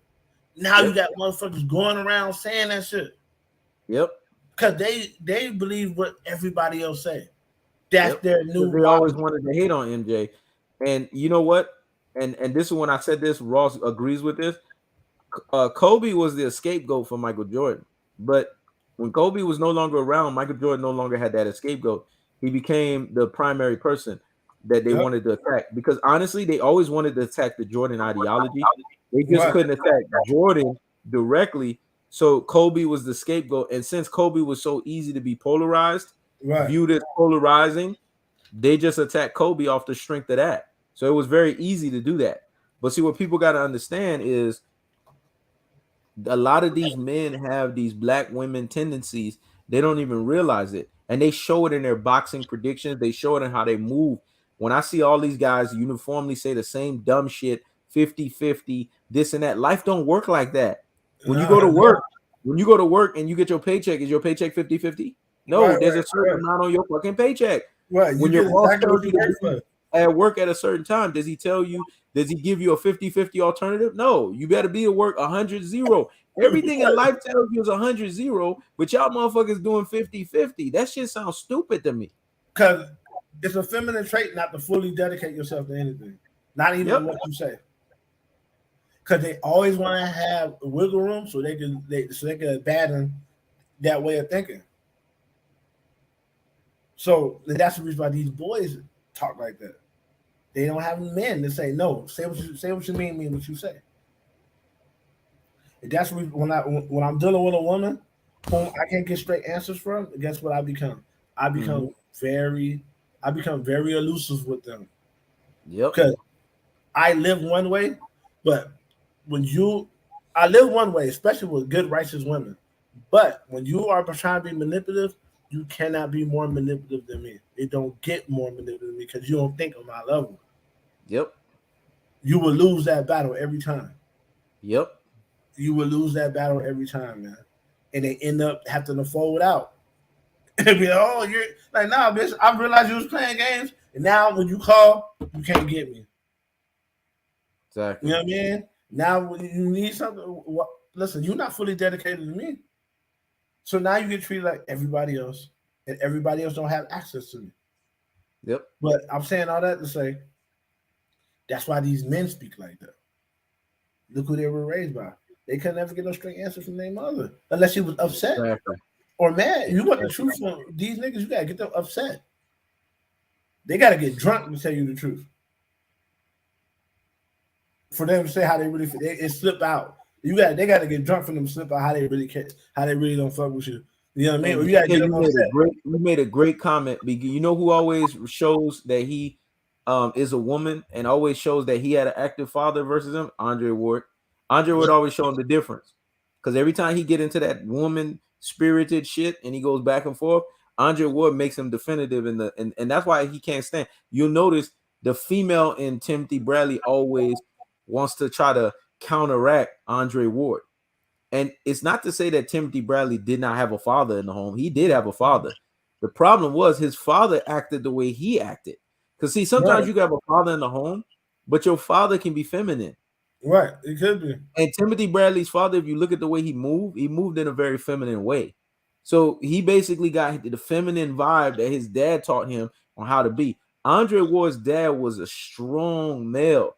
You could tell that because Andre Ward's dad, the way that Andre Ward talks about his father, he said, man, my father told me 3 things. When you're a man, you make a decision. When you're a man, you live with the results. And when you're a man, you stand on something. That's how men are supposed to speak. That's how men are supposed to speak. But when you look at Timothy Bradley, I remember watching those 24/7 interviews with Timothy Bradley and Manny Pacquiao. I was looking at Tim Bradley's dad. I'm like, how you have a father and the father's feminine? What the fuck? Well, and that's the problem. He was running Timothy Bradley into the ground so much so that they both was fighting. A father should never be competing with a son in a feminine race. It's like he thought he was fighting.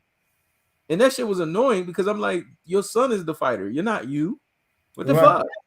That shit was kind of crazy. Oh, and putting himself out there and it kind of was disrespecting Timothy Bradley's coach. Like his coach didn't have nothing to do with it. It was all his father. Oh, it was because I did this and I did that and I did that. Bo Mack has that same problem too. When you listen to Bo Mack talk, that's why sometimes Terence Crawford, I don't get mad at him. He gets annoyed at Bo Mack sometimes. Right. And that's why you've seen over the years, Bo Mack has been limited to what he can and can't say. So when it's all said and done, Terence Crawford, if you look at the Urdenis Ugas fight, Terence Crawford's in trouble because Urdenis Ugas, when people say Urdenis Ugas wasn't moving around. No, Urdenis Ugas was forced to not move around. The first 5 rounds, he was actually boxing. He was giving you Cuban amateur pedigree at the highest level boxing, and Spence made him a stationary fucking target. He knows.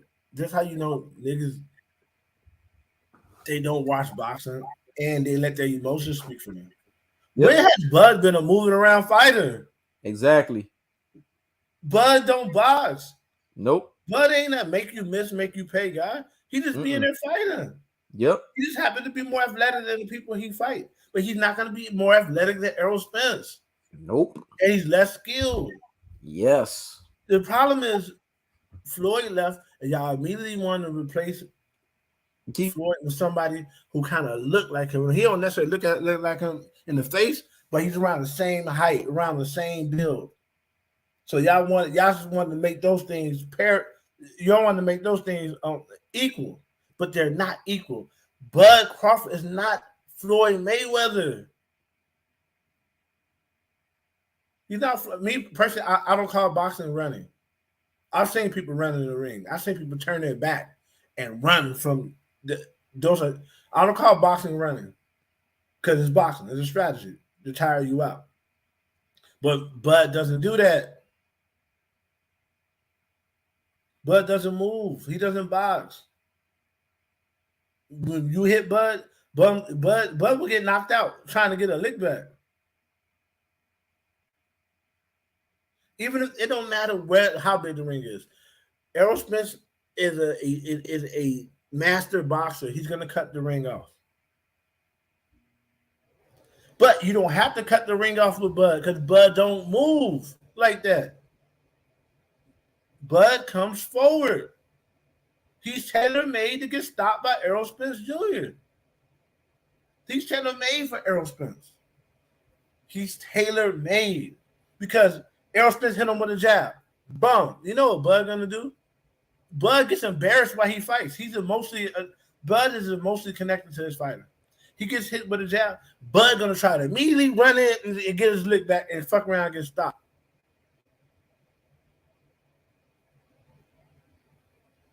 You know what I'm saying? What I don't understand is there's a different level between Bud Crawford and Errol Spence. Errol Spence doesn't need. Errol Spence don't even need to be his best to beat Bud. Bud's not that good. Errol Spence could beat Bud at 80%. He's not that good. He's never been that good. And his Buzz boxing fans, they even know he's not good enough to be Errol Spence. They're hoping on Errol Spence's body breaking down. They're hoping on him having some brain injuries from the crash. They're hoping for everything besides Bud actually being better. Even Bud fans know he can't beat Errol Spence if Errol Spence is at 100. Y'all know that. So really, you come on here and debate people because it's in your feminine nature to find an alpha and try to undermine an alpha. You really a woman mentally, but you even know that Bud can't beat Terence Crawford. You even know that. And Ugas did nothing but what he's supposed to do. He hit Errol Spence with a good shot. Errol Spence reacted a certain way, and Ugas jumped on. That's what he's supposed to do. But Ugas, this the problem. Y'all zoom in on one small thing that benefits your argument, but you miss everything else. Did you not see the end of that fight? Yep. Did you ever see Ugas fight? You ever see Ugas in a fight like that? He had to be saved. He was gonna fuck around and get killed in the ring. Yep. He did capitalize. How you think he not capitalize? That's why I said you don't understand boxing. He did fucking capitalize because he hit Errol Spence and Errol Spence's mouth guard came out. That's why I said, what fight did you go back and watch it? You just said you watched it. How could you not see that? That you're a boxing casual. If you just watched the fight and you didn't see that, you're a boxing casual. He did capitalize. He had his Shane Mosley moment and he couldn't offer the capitalization. Do a continuation of the capitalization. Well, people don't realize when you say Terence Crawford got great killer instincts, you don't understand Errol Spence. The way Terence Crawford fight, Ross just said it, and I'm gonna reiterate it. Terence Crawford, and I use the vernacular and I say, hit me, I'm going to hit you back. He's a hit me, I'm going to hit you back fighter. He's not a CompuBox fighter. That shit is tailor-made for Spence because every time he keep doing that hit me, I'm going to hit you back, he getting punished. But see, the problem with Terence Crawford, he's never dealt with a fighter that slows him down. He's never dealt with a fighter that has punished him and broke him down. Spence is going to be breaking him down. And when you see that, you're going to realize Terence Crawford is not what you think that he is. You're going to see when Terence Crawford, that's why Terence Crawford knew. You could tell Terence Crawford is not the fighter you think he is because he was thinking Mikey Garcia was going to give Errol Spence problems. He was actually banking on that because Mikey Garcia embarrassed him in the amateurs. Whereas with Terence Crawford outpointed Mikey Garcia and Spence washed Mikey Garcia. That fight right there was the beginning when Terence Crawford started saying, you know what? I'm not on the same level with Errol Spence, man. Right. Well, so I'm going to have to find a way to try to duck this motherfucker. That was the first fight you start seeing that. And then you start seeing at the end of the fight, even he out of his own mouth said, man, I didn't know Spence could box like that. That's why I'm laughing. How did you watch the Urdenis Ugas fight and you didn't see that? Even Urdenis Ugas coach said after the way Spence fought Urdenis Ugas, Bud is in trouble. Mm-hmm. Everybody knows that. Like, everybody knows that. There's a guy right now, Mark Farrat, that's basically telling you, I was in 3 camps with Errol Spence. Errol Spence just, the way he just systematically breaks down guys, the way that Errol Spence systematically and brutally punishes guys, Terence Crawford is not going to hold up. If you know boxing and you've been doing film study on both fighters, Terence Crawford's already been hurt. You have the data. So I'm like, if you have the data, it's an easy pick. Terence Crawford's already been stanky legged by Gamboa. Terence Crawford's already been dropped by Mean Machine. Here's the funny thing about this. Mean Machine was using the Errol Spence style going wrong. He wasn't even using Errol Spence style because he's not the originator of the style. Now imagine the originator of the style. You think Bud just gonna fall? Bud was falling off of a copycat. Imagine the original. When he falls against Errol Spence, they ain't no getting up. That's why I'm laughing. Y'all seen this shit and y'all still picking Terence Crawford. You seen Mean Machine drop this motherfucker. That tells me y'all hate Errol Spence. You seen Gamboa stanky leg this motherfucker. You seen Julius Ndongo hit him with 3 fucking body shots and his tongue come out. Errol Spence is a body snatcher. Like, what the fuck are y'all talking about? This is an easy fight to pick. This is one of Errol Spence's easiest fights. I've been saying this, and this was pissing people off. This fight is not the hardest fight that Spence has fought at 147. Post style, who the fuck is that?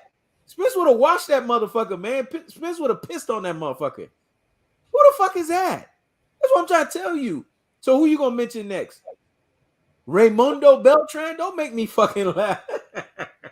Who you gonna mention next? Hank Lundy? Bob Arum promotes smoke and fucking mirrors. Juan Molina? Don't make me fucking laugh. These are not real fights. These are fights to make Terence Crawford look good. He went tooth and nail with Jeff Horn. Jose Benavidez had 1 leg. That's why Spence looked at him and said, man, you went 12 rounds with a 1 leg. Do you not know Spence brutalized Jose Benavidez in sparring? Right. Brutalized this motherfucker, dog. That's what I'm trying to tell y'all. If you know boxing, you know Terence Crawford don't have no fucking chance. No. I'm on YouTube saying this. I don't play. He got no fucking chance. None. I'm making this very fucking clear, and I know it's making you Bud fan mans mad, but it's the truth. 0. Because I'm about to say something that's gonna piss them off. Just think about it. Who has Bud actually outboxed? He's been in there with all people he can just knock out. Thank you. And damn near every fight he was in, he was getting outboxed, or it was equal. Yes. Against no lane competition. Who has Bud? Who has Bud shut out like Errol Spence and Floyd? Who has Bud booked all 12 rounds? Easy decision. He's been in life and death situations against little niggas like yeah, boy. Like he barely survived that fight. Exactly. So that's why I tell people there are no Bud. Bud don't got fans. People don't understand it. Bud has Errol Spence haters. Yep. He don't have fans. They done build him up that way. Bud has legit fans. That's why they don't support his fights. Yep. All his fights flop. Where are all these fans at? They don't watch him fight. Y'all, they love him so much that they don't support him. Yep. You want to know why? People support somebody with their mouth, but not with their action, because they're hating on their rival. Yep. That's why. They hate on Errol Spence so bad they act like they support Bud. They don't support his fights. They don't order his fights. They don't. Floyd has so much support from his fan base. He could fight against nobody and still make $50 million. Exactly. This guy has no real support. He don't have any real fans. They only hate Errol Spence. That's why the shit they say don't make any sense. Yep. That's why what they say don't make any sense because Bud don't have fans. They just look to see any negative thing they can say about who? Errol Spence. Bud's so-called fan base they're infatuated with Errol Spence, man. They are. And Bud's not that good because his resume is trash. A fighter is known by his fucking resume. And here's the thing. Shout outs to the real Marlo because he created a term that's when I knew he was on some shit. Because I see his eye collector shit is catching on real good. Even bigger heads are saying the eye collector. Mm-hmm. But this is not a fight where Spence is going to collect Terence Crawford's eye. And it's all respect to my boy Real Marlo TV, but Spence ain't going for that eye. Spence is going to damage Terence Crawford in the body. Right. And you want to know why it's going to be a body damage? Because Terence Crawford tried to stun on him when they was face-to-face, and he said, if you go to the body, watch what you see what I'm going to do. See, y'all motherfuckers got to understand. Spence remember that. And Spence going to be like, oh, you say if I go to the body? It was a twofold thing. What Terence Crawford was doing, he was begging. He was begging for Spence to not go to the body. That's why he was saying if you go to the body. And then the second prong of it is when he tried to see if Spence go to the body, Spence going to go to the fucking body. And then Spence going to be talking shit and say, I thought you said I couldn't go to the body. This is going to be a body stoppage fight. This ain't going to be no eye socket. Bro, he going to break down Terence Crawford's body, bro. Bro, listen to this dude. This dude sounds like a woman. Who's the alpha on the show? I'm waiting for it to show up. What man says that? Exactly. He's just mad that he can't pay the $100 to get on the show. That's all. He don't got $100 to pay. That's all it is, bro. But here's the problem. This is what people not understanding. When Spence get in that ring, it's gonna be like that old Chili's commercial. I want my baby back, baby back, baby back. Baby back. He's gonna roast those ribs, man. Man, we've invited you on the show. We will invite you on the show. We just told you the cost. Because we don't know. We don't know if you're gonna come on this show and bring the quality of the show down and look like D. Jefferson. We got to make sure if you're gonna bring the quality down, you've already given us $100. We've already gotten something out of you. So yeah, you get 5 minutes, man, but you got to pay $100. Because one, we got to hear your bullshit, and really, us hearing your bullshit is making us lose brain cells. So if we're gonna stomach your bullshit for 5 minutes, that's $20 a minute. That's $100. We'll take it. So pay $100, and you get on this shit quick. Matter of fact, let me put up the Cash App and the Venmo again. So if you feeling froggy, Mr. Old School, pay the $100 and you can get on. That's simple. People be talking about boxing and don't even be knowing the boxers they talking about. Charlo fights at 154. Exactly. Jamal Charlo. And Jamal Charlo with a great camp is gonna walk right through Canelo, man. Canelo's not like that either. Everybody y'all like is not like that. They not. Stop talking about Canelo, man. Dimitri Bivol finally exposed him. He put the nail on the fucking coffin. When you really great, you don't lose that fight against an old lion. All the great fighters win that fight against an old lion. If he was what they say, Canelo's what they say he was supposed to beat Floyd Mayweather. How could they announce it was Jamel when Jamel's fighting Tim Shue? What the fuck you talking about, man? Right. Jamel got a fight with Tim Shue early next month. What the fuck are you talking about? People sound like casuals, man. No, man. So Mel's gonna leave the fight that he has with Tim Shue that was contracted with PBC to go fight Canelo. Now, here's You sound another foolish, man. Here's nothing. Let's say that's true. And then you say ESPN is the one. You don't trust shit ESPN say, man. And let's say I don't know why you motherfuckers don't pay attention to ESPN. Y'all keep letting ESPN fuck y'all up. Even if that was true, why are you celebrating that? That's a duck. That's another duck. He's ducking. If that was true, that means he's ducking Jamal and he's ducking Benavidez again. Yeah, he got him in Jamal. He don't know what the fuck he's talking about. And we've been through that fight. When they announced the 3-fight deal, we knew he was fighting Jamal Charlo. Y'all need an ESPN to come say it. This is the problem. I have with the typical black male. They need everything said to be then restated by a white man. Right there. Okay, right there. That tells you everything you need to know. And I don't even know why Jamel is sitting there aligning with this. This is one of those things. I'm glad they said this because now we can talk about it, bro. This is one of those things where Jamel Charlo is gonna fuck up his boxing career. The reason why I know this, and this is why I know this is gonna be a paid to lose nosedive. Mel should have stepped out of the way and let it. Now I can understand because remember, Canelo fighting a 3-fight deal. So now you could already see the politics in the boxing. Mel is setting up to get done the fuck up. Mel shouldn't have even got involved in this bullshit. We know Canelo didn't want to fight Jamal Charlo.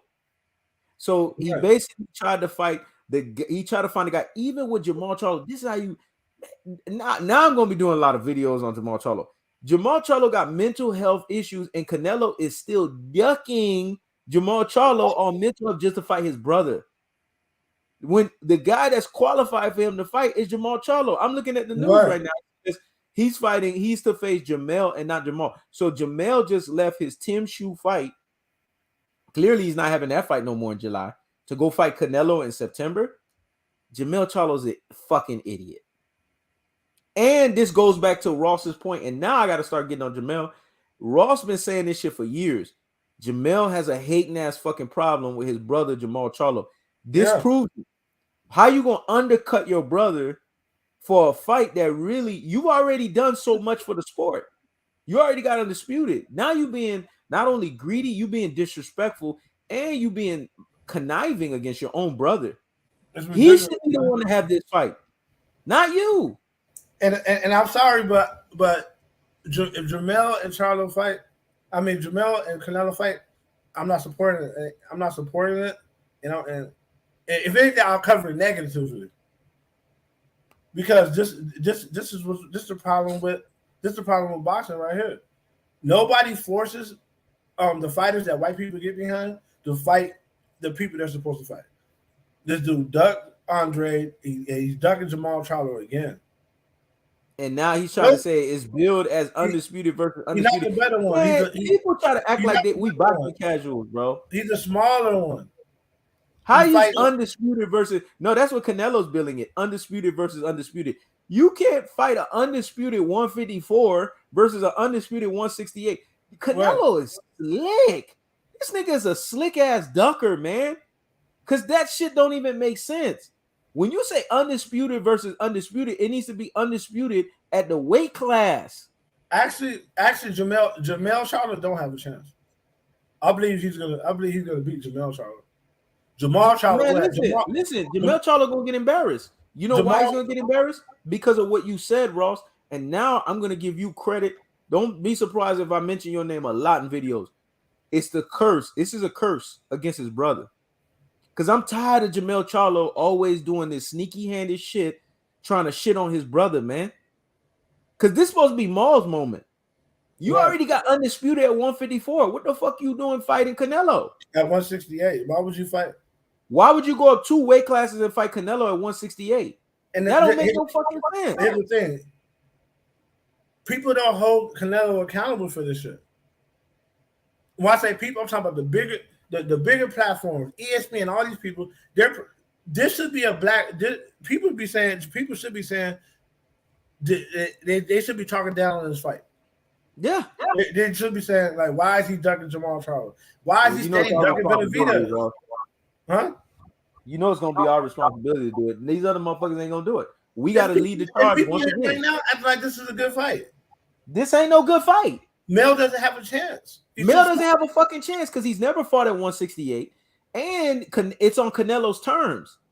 When you fight a fight on Canelo's terms, where it's 100% his terms, you're not winning that fight. I'm sorry. He ducked Jermell Charlo once again, and he ducked David Benavidez. Oh yeah, I know IBFP. This is a fight for IBFP and Monty Brown TV. This is why I say we got to get ahead of it, Ross. This is a fight that IBFP and Monty Brown think they're gonna resurrect off of Canelo. Oh no. We got to get ahead of this shit so that you motherfuckers don't resurrect because they think they're gonna resurrect off this shit. A lot of people want Canelo to resurrect off this bullshit. This is not a fight that Canelo is supposed to be fighting. We're gonna build it. It's a DuckTales. Why are you fighting a 154-pounder that never fought at 160, never fought at 168? That's not a quality win. This is the equivalent of Canelo fighting Amir Khan. It's the equivalent of that. I'm sorry. Jermell Charlo is the weakest. When I think of the three Texas fighters, he's the weakest of the link. He ain't as skilled as Jamal Charlo. He ain't as powerful as Jamal Charlo. And he damn sure ain't no Errol Spence. He's the weakest. So I don't trust him. I only trust two guys against Canelo. And I'm going to make that very fucking clear. Jamal Charlo and Errol Spence. I don't trust Jermell Charlo. I don't trust him. Yeah, I think Canelo loses to all the top guys at 160 and 168. That's why he ain't fought him. I think Canelo loses to Andre. I think Canelo loses to Jamal Charlo. I think Canelo loses to Benavidez. I think it's not that Canelo found a way to duck. And you know who's gonna be clowning Canelo on this shit?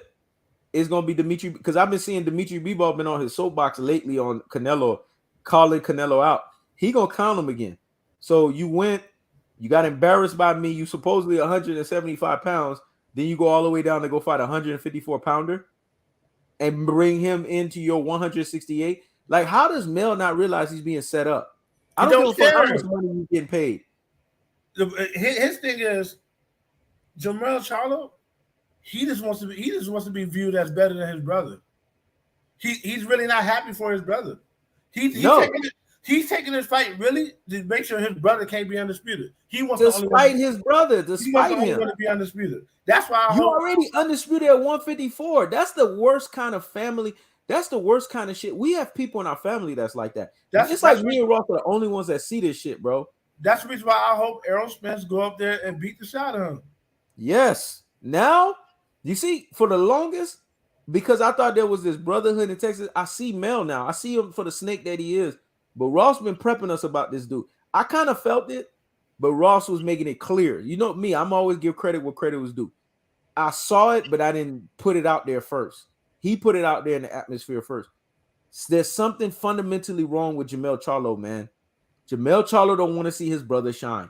Because if you want to see your brother shine, you're not going to get involved in that shit, man. You're not.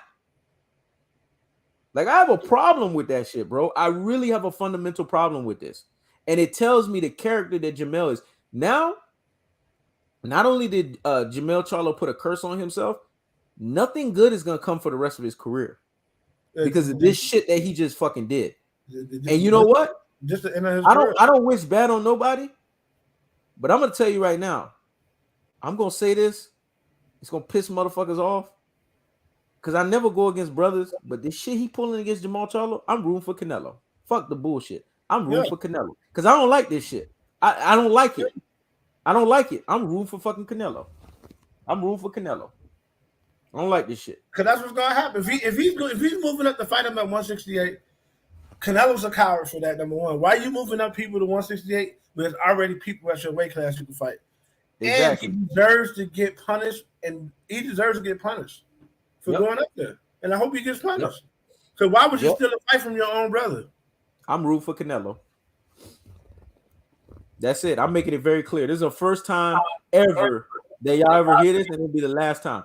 I'm rooting for Canelo to win. And you know what? I want Canelo to win by knockout. To teach Jermell Charlo a lesson. Because this is a disrespect to your brother. All this shit that you was doing on I athlete. I'm thinking you're showing camaraderie with your brother, and then you go in and you sneakily take a fight up under his hand that he was negotiating. Oh, and you knew Canelo is always gonna jump to the weakest link. You know that shit. And you think Canelo respect you? Canelo don't respect you. He know you the weakest link. And he knew if he could pick you before the brother, he was gonna pick you all day, every day. And you stupid enough to accept this? And just why I respect Errol Spence, because Errol Spence could have been jumped the line and fought Canelo. Because Canelo and he has not done that. He's stayed on business. He wants to take care of the business he's supposed to take care of. But it also speaks to him having respect for Jamal Charlo. And now me and Ross on the same page. I'm putting it out there right now. Not only do I want Canelo to knock out Jermell Charlo, I want Jermell Charlo to stay at 154, and then Errol Spence to get his ass there too. Right. I'm sorry, he deserves 2 back-to-back ass whipping, man, for this shit that he just fucking pulled. I don't like it, man. I don't like it at all. Because this was supposed to be Jamal Charlo's moment, but guess what? They still gave me and Tom Ross's. They still gave us collected data. Now we're gonna collect data and just talk about it from a different standpoint. Because we're thinking Mel done got his undisputed last year. Earl got his undisputed. Maul's gonna get his undisputed, and then Deontay Wilder's gonna resurrect. Now here's the thing: PBC's gonna have one bad loss in one of these black fighters. It's gonna be Jermell Charlo. Everything you did to build yourself up, Jermell Charlo, now that shit is gonna go down the dumpster because we know that Canelo's the headliner of that fight. So everything's gonna be Canelo's terms. There's no way you're gonna walk out of this shit and win. And I'm gonna be honest, and I've said this before, and I'll say it again. I don't trust Jermell Charlo when it comes to a Canelo fight. Even if the terms are equal, he can't beat Canelo. No, he barely handling the punches at 154. Yeah, he was barely handling Tony Harrison, and Tony Harrison ain't even the puncher that Canelo is. Right. He's gonna get stopped. He's gonna get fucking stopped, man. He's doing all this shit just the sibling rivalry is so much for him. He's affecting his brother's livelihood doing this. Yes. He's taking money from his brother to do this. And don't be surprised. And don't be surprised. I wouldn't be surprised if he wash his hands with him. I wouldn't be surprised if he's been trying to fuck girls that his brother has fucked before. Yep. When you have sibling rivalry, I had sibling rivalry like that, where guys would make sure they go behind me to fuck somebody I fuck. When you see Canelo is so, when you see Canelo is so for a fucking fight, that's a bad look. And don't give me this Canelo's declining quickly. We don't have no news saying Canelo declined. Well, we have the news. The latest news we have right now is him and Jermell Charlo. And even if Canelo declines it, the fact no, he's not saying decline that way. He's saying decline like he's making an excuse why. Okay, he's declining quickly physically. Like that. Man, that's bullshit. No excuse. That's bullshit because people only say that shit when Canelo has gotten exposed by fighters. That's bullshit. Yeah, this fight right here, Canelo should win by stoppage easily. Because Jermell is not all the way great like that. Jermell beats you off of will. Right. He's not the perfect fight for Canelo. When you fight Canelo, you have to be a master at what you do. See, Jamal Charlo is a master at being unpredictable in the ring. That's why Canelo don't want to fight Jamal Charlo. Because Jamal Charlo is powerful, and Jamal Charlo throws hooks that's going to get in between your fucking guard, and Jamal Charlo got knockout power. Right. Errol the True Spence is a master at the simple. This is why these guys can beat Canelo. But Jermell is no master of nothing. Yep. This is an easy fight, man. I'm so disappointed in. You know what, Ross? I'm gonna have to do this. I'm gonna have to do this, Ross. Listen, bro. You get the biggest salute, man. You've been warning me about this motherfucker, dog. You've been warning me about him, man. But one thing I You told warned me. You warned me about him. one thing I told you, I've dealt with jealousy my whole life. People have always wanted to compete with me and they always been. I dealt with jealousy my life, so I know what it looks like. I know what it looks like, and he's jealous of his brother, and he low key will affect his life so that his brother don't have what he has. He doesn't understand that that's not how you gain autonomy. His problem is he struggles being a twin. He hates the fact that he's a twin. Yep. Look how he talks about his brother. It's always, and then Jamal will say this, but man, look at my house, look at my shit. Da, da, da. And he don't even talk like that shit like he loves him. Yep. He hates being a twin, and he makes moves to separate himself, but he's making moves at the detriment of his own brother. Yep. To separate himself. Yep. And here's the funny thing about it, and this is how you could tell. When he said he came out publicly and said Canelo beat Jamal Charlo, I said, "Oh, this nigga don't like his brother. This nigga don't like his brother. What brother says that about another brother, let alone the twins? Twins have a symbiotic relationship. You can't tell another twin another thing about another damn twin. Period. You gotta understand one thing. He was saying that so he could get the fight. He's been kissing Canelo's ass. Yep.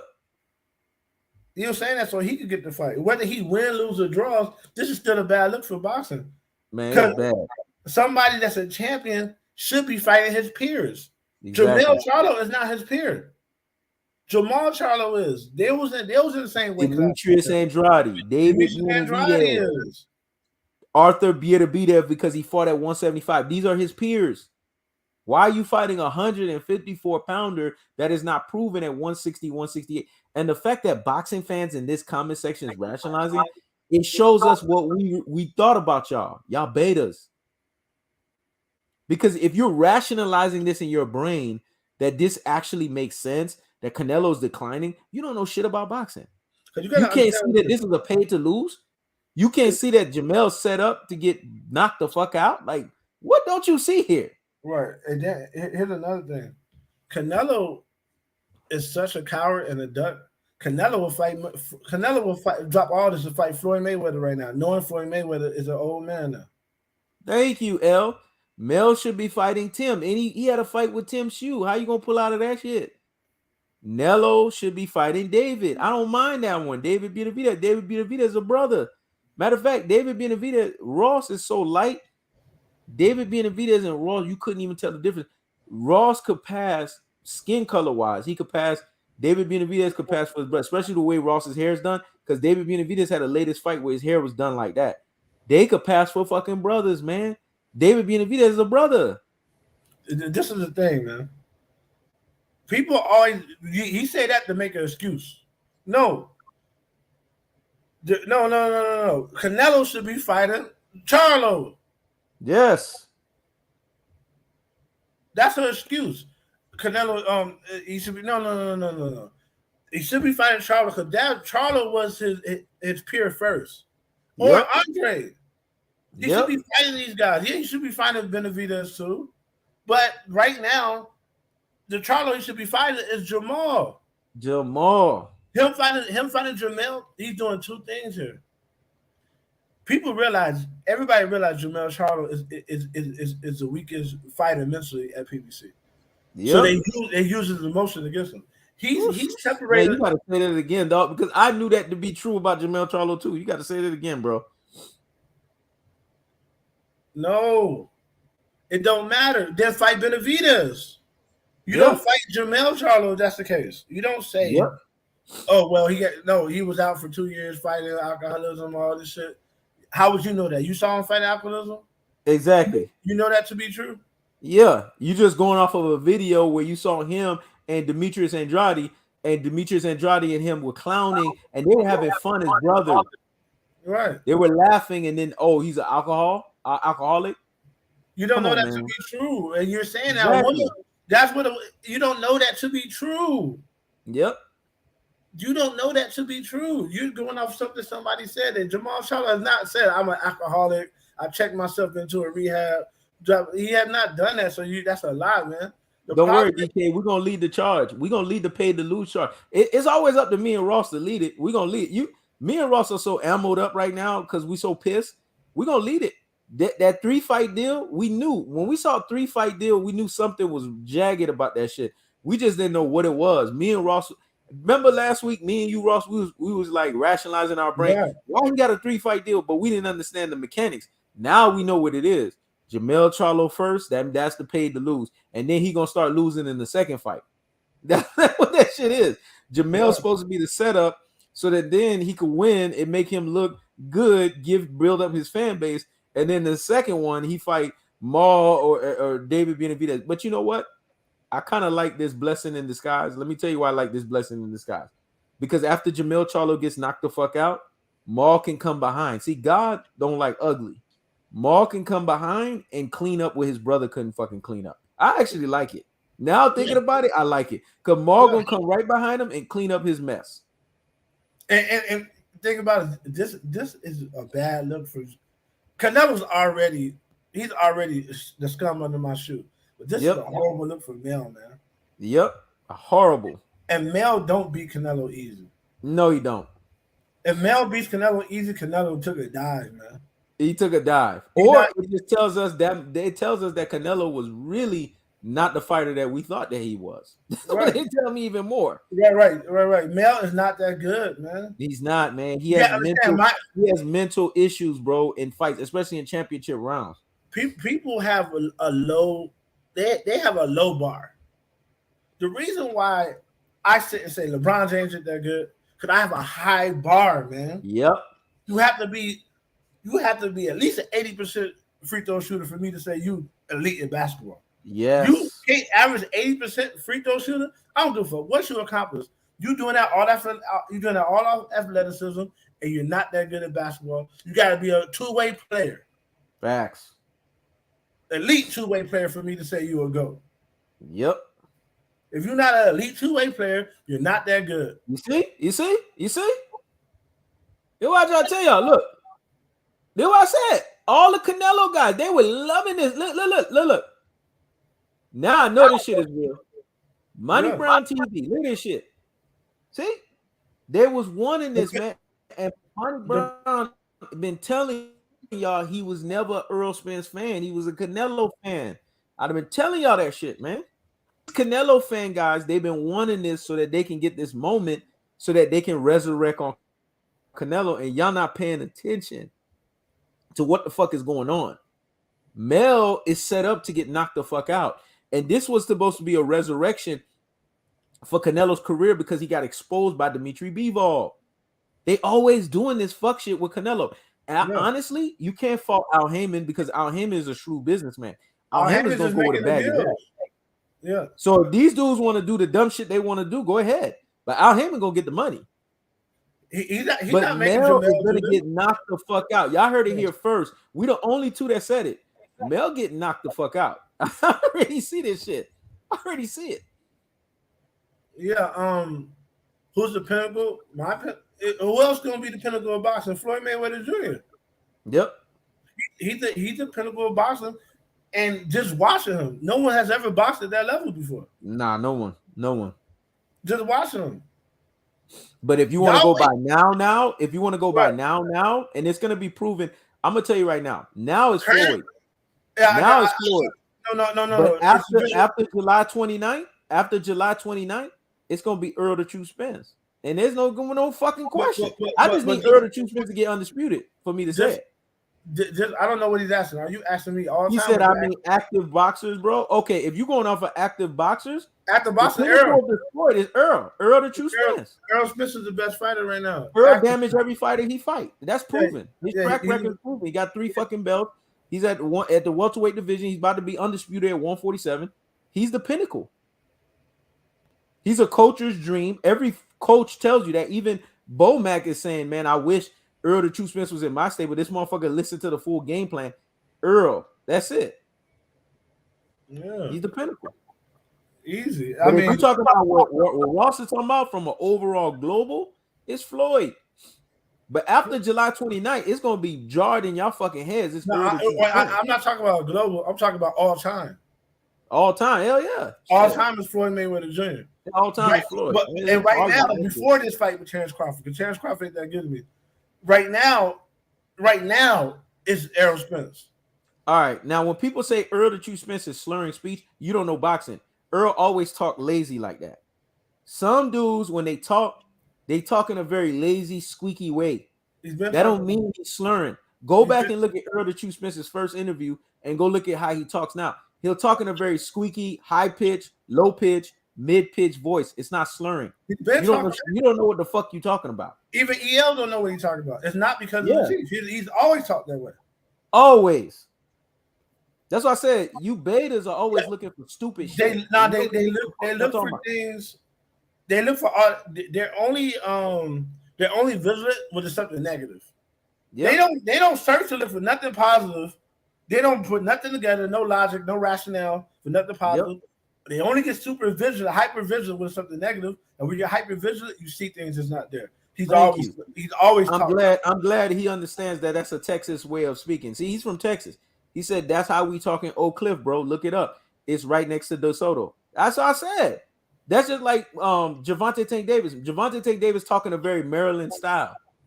In Maryland, they do the They kind of like exaggerate words. Would stay real TVs from that area. He talked like that. So what? He punch drunk? Shut the fuck up, man. The thing is, they want him to be punch drunk.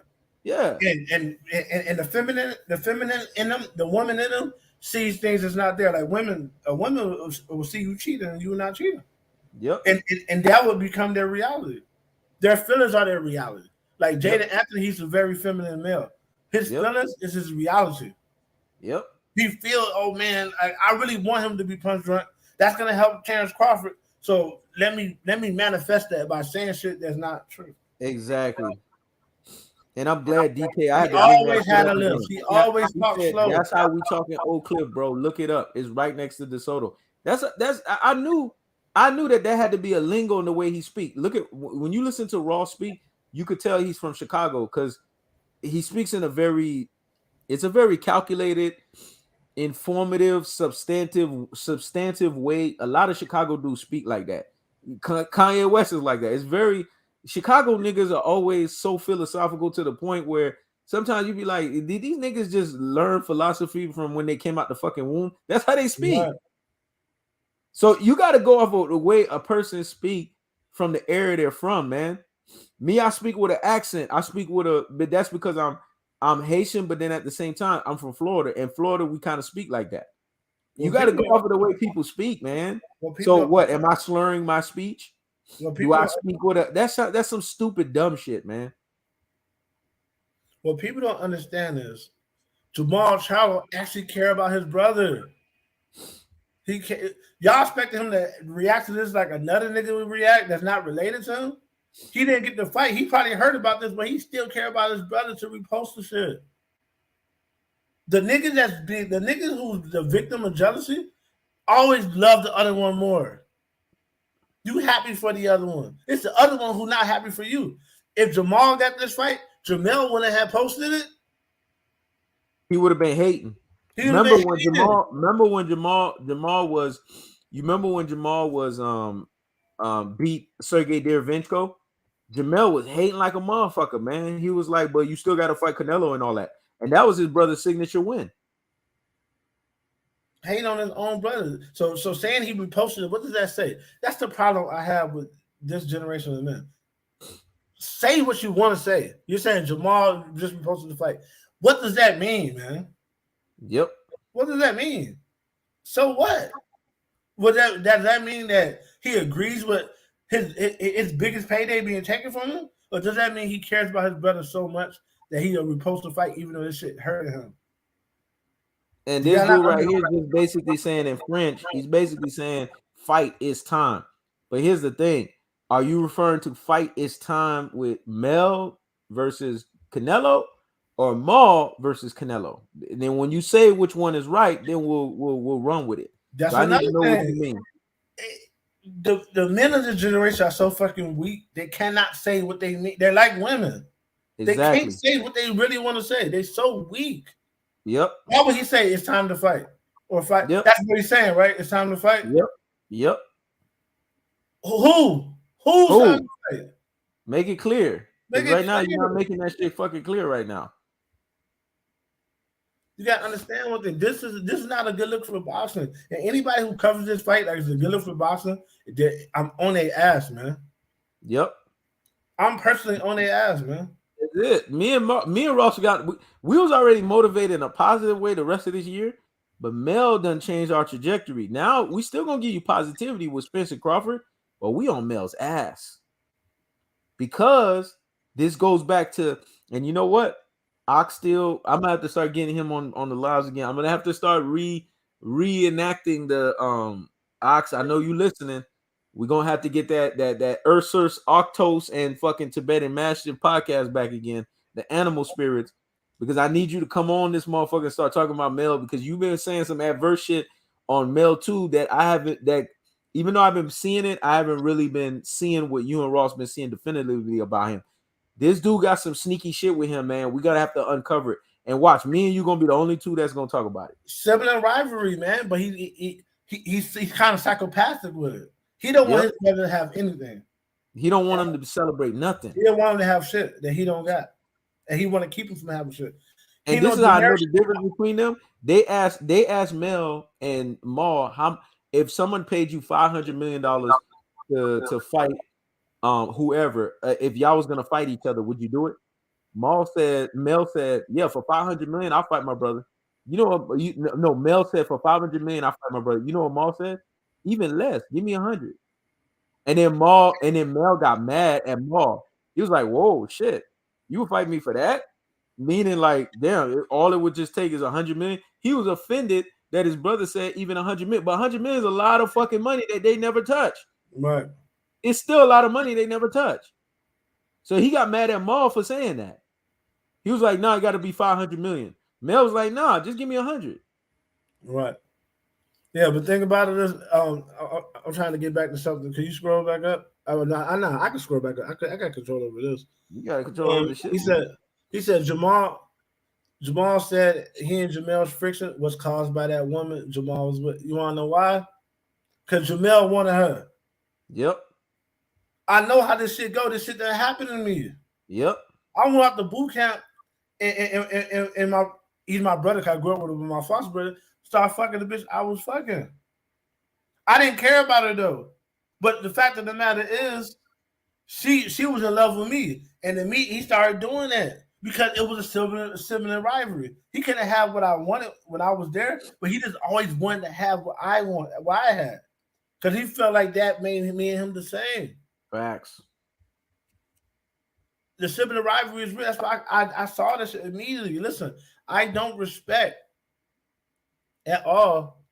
I don't respect this at all. Anybody trying to make this like legit, saying what dude said, one of the, it's people like this that hurt boxers. Maul didn't need Canelo yet. He needed at least a tune-up. Well, Canelo don't need to fight Jamel. They don't need to fight Jamel. And see, niggas making excuses saying Maul been out for 3 years. When you see they do that shit, it's because they're afraid for Canelo. And they want to make an excuse to say this is the reason why Maul's not making an excuse. If the fighter's not making an excuse, why are you making an excuse for the fighter? That's female behavior. It don't matter. Then Canelo should be fighting Andre then. He damn sure should be fighting Jamal Charlo. Yeah. Jamal Charlo been out that long. He should be chopping at the bits to fight him. And then if that's the case, he should be fighting Benavidez. He definitely should be fighting somebody coming up from 154. Yep. And DK, we always see eye to eye, but I'm gonna agree to disagree on this. True twins, because I have 3 twins in my family. True twins, they don't do this covert, underhanded shit. When all else fails, they got each other's back. It's when you gotta be an evil type of motherfucker that you gonna do this shit to your twin. True twins that I know, man, they'll shoot everybody up for their twin and vice versa. Right. This shit that Jamel's doing is what Ross is talking about. He don't like the fact that he's a twin. He don't like the fact that he's a twin. I don't like that shit, bro. Anytime somebody brings it up, it irritates him. It irritates him. In a way that it shouldn't. Because and I'm glad EL brought this up, man, because Ross, I'm glad you harped on it. I knew there was something behind the scenes that was, and now, but here's the thing, Mel. Ma already got a few kids with this woman. Watch, Mel gonna fuck around and still try to get with her because he's a fucking beta. He gonna still try to get with her after she done had a few kids. No, we're not talking about Ma. We're talking about Canelo. Yes. You can't tell us what we're talking about. We're talking about Canelo. Canelo should be fighting David Benavidez if that's the case. Yep. If Ma got 2 years off, and he don't want to be saying that he's cherry picking, fine. Fight Benavidez. Benavidez don't got 2 years off. If Mel's more mentally tough, why Mel's doing all the beta shit? When you do the beta moves, you're not mentally tough. What the fuck are you talking about? A lot of these niggas don't know boxing, dog. I don't get how Mel's more mentally tough. He's an emotional mess. Yes. Any person that's an emotional mess is not mentally tough. They're not mentally tough. Understand, this is passion you hear from my voice. You would never see me emotional. You would never see me emotional over some shit that there's no just cause. You would never see me emotional to the point of tears over some stupid shit. Mentally manipulating. This is not manipulative because he's not the one manipulating. Canelo's the one manipulating. Canelo's the one manipulating this shit in his favor to knock his ass out. Not just because he got a Charlo in his body. Y'all niggas can't see right through this shit. This is the problem. We teaching y'all right now. And then this what they're gonna do, Ross, like they always do. Man, he knows it. You know when we say it in the current moment, they never catch it. You know what they're gonna say? He knows it, Ross. They was trying to warn us, man. They was trying to prep us, man. But we ain't catch that shit. They always do that dumb shit years later. Cause I'm already ready for it. Canelo shouldn't be taking nothing in. Nobody wants to see Canelo fight. Nobody else except for Charlo, Andre, and Benavidez. Yes. Those are the fights. Those are the fights. He's fighting everybody but these people. And that's the reason why his career is going to shit. And that's why Mexican fighters, that's why you see Julio Cesar Chavez. You can say what you want about Julio Cesar Chavez. He fought Pernell Whitaker. They both fought each other at their prime. I don't even care what the outcome of the fight was. At least he fought the fight. He fought. These Mexican fighters, Juan Manuel Marquez, he fought Floyd Mayweather. These are real Mexican fighters. That's why they don't respect Canelo, man. Yeah. Oh, it's weak niggas like De Niro that hurts boxing. Because y'all make excuses for everything. Yep. This is not a good look for boxing. This is horrible. Yeah. And for say Maul's not ready, who the fuck are you? Maul is ready. Maul wants to fight. And you speaking for the fighter? Moving up to weight classes is not daring to be great. And saying nail by decision, y'all niggas are weak, man. Now see why this boxing community is sad. Y'all some weak ass niggas, man. Y'all some beta males. How's he gonna be Canelo by decision? I don't understand. Canelo comes in there like Canelo. He's walking through Mel. Man, he gonna knock him out the first punch. This nigga has never touched 168, 175 power in an actual fight with the bright lights on. Mel getting knocked out, man. This is a setup. He had all he can handle, but what's the dude named Castro? I'm gonna be honest with this dude. This is the best comment I've seen in a long time. Canelo's a colonizer. In this fight, he gonna colonize fucking Jermell Charlo. That's exactly what the fuck he gonna do. I'm sad to say that, but that's exactly what the fuck he gonna do. Yeah, when you look at him, he ain't no true. We all know who the true Mexicans is. They don't even show him on TV. Yep. We know who the true Mexican is. Canelo is a Spaniard, man. He a white man. Ben Art, listen to me. Derek James is a hellified coach, but this is what you got to understand. There's no Derek James coaching that can save Jermell Charlo's mental lapsing. And there's no Derek James coaching that could save Jermell Charlo in the fact that he just put a curse on himself for trying to do some underhanded shit against his brother. You're saying that's been rocking with me trying to learn. Don't be like these motherfuckers that's gonna take years later to be like, oh, he knows you was right. Don't be like that. The last time be on the positive side of the curve and pay attention to what me and Ross trying to teach you right now. Mel ain't winning this fight. I don't know what world you think he gonna win. He ain't winning this fucking fight. The last time he hated on his brother Did he not lose to Tony Harrison? Yep. The last time, and after that, the last time he hanged on his brother, did he not get a draw? Thank you, Brian Casano. The both times. Yes. It's already proof in the pudding. He's gonna lose the fight. The curses fell on his ass twice. And now he fighting Canelo. Oh, it's a knockout. You see, Soul Truth is the only one getting it.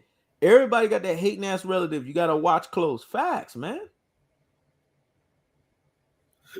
For sure, man. Y'all motherfuckers are not paying attention to what about to happen. And when I see 3-fight deal, me and Ross, our brains already working. Oh shit.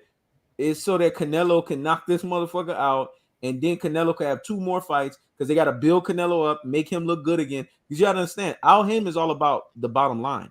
He knows Canelo looks bad right now. Canelo's already got done the fuck up by Dimitri Bivol. So in Al Haymon's mind, okay, we need to build you up because I need to make the most money off of you. You signed a 3-fight deal with me. I'm a shrewd businessman, so I gotta make money off your ass. And if Jamel Charlo wants to step up to the plate, this is how independent Al Haymon is.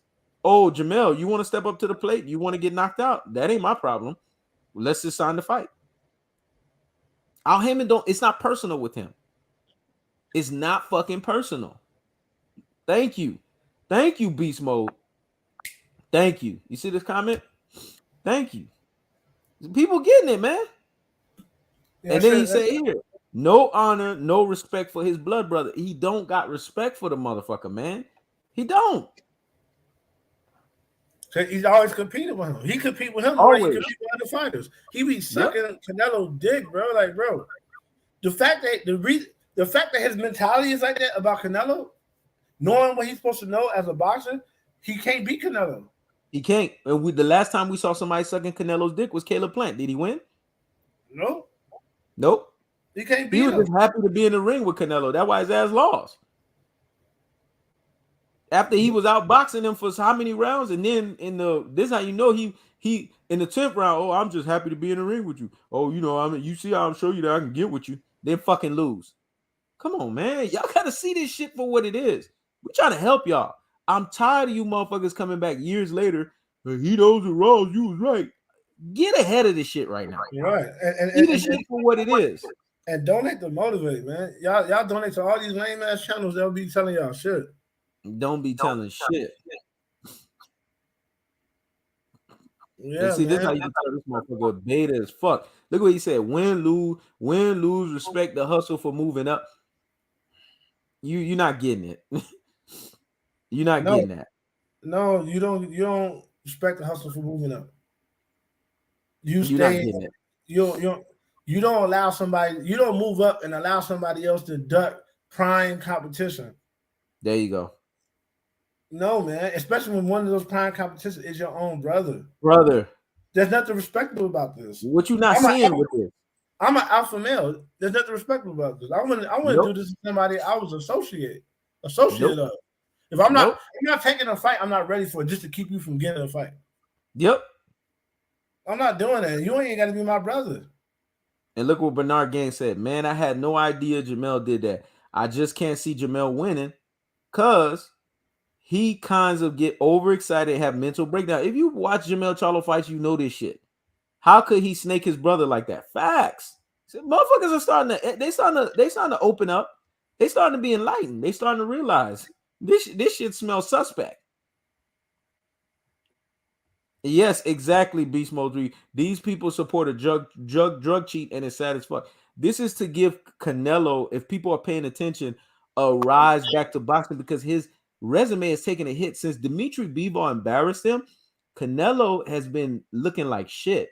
John Ryder, a fucking tune-up, went tooth and nail with him, man. Canelo's been looking bad. Canelo fought in Guadalajara, Mexico, a place that he said he would never fight. He had no choice but to fight there.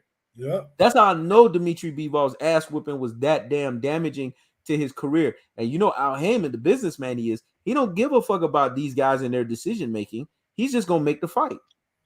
Oh, Mel, you want to get knocked out? Mel, you want to get your ass whooped? Okay, then I ain't gonna get involved. I'm not gonna put my personal opinion on it. You don't want my advice? Remember, I'm an advisor. If you don't want my advice is don't fight the fight. Let your brother fight it. But if you don't want to take my advice, go ahead and get it. We'll pay you, but you knocked out. That's how he's gonna talk. He's gonna talk like a businessman. You'll get knocked out, but you're gonna get paid. but then we can have your brother come in and clean up your mess.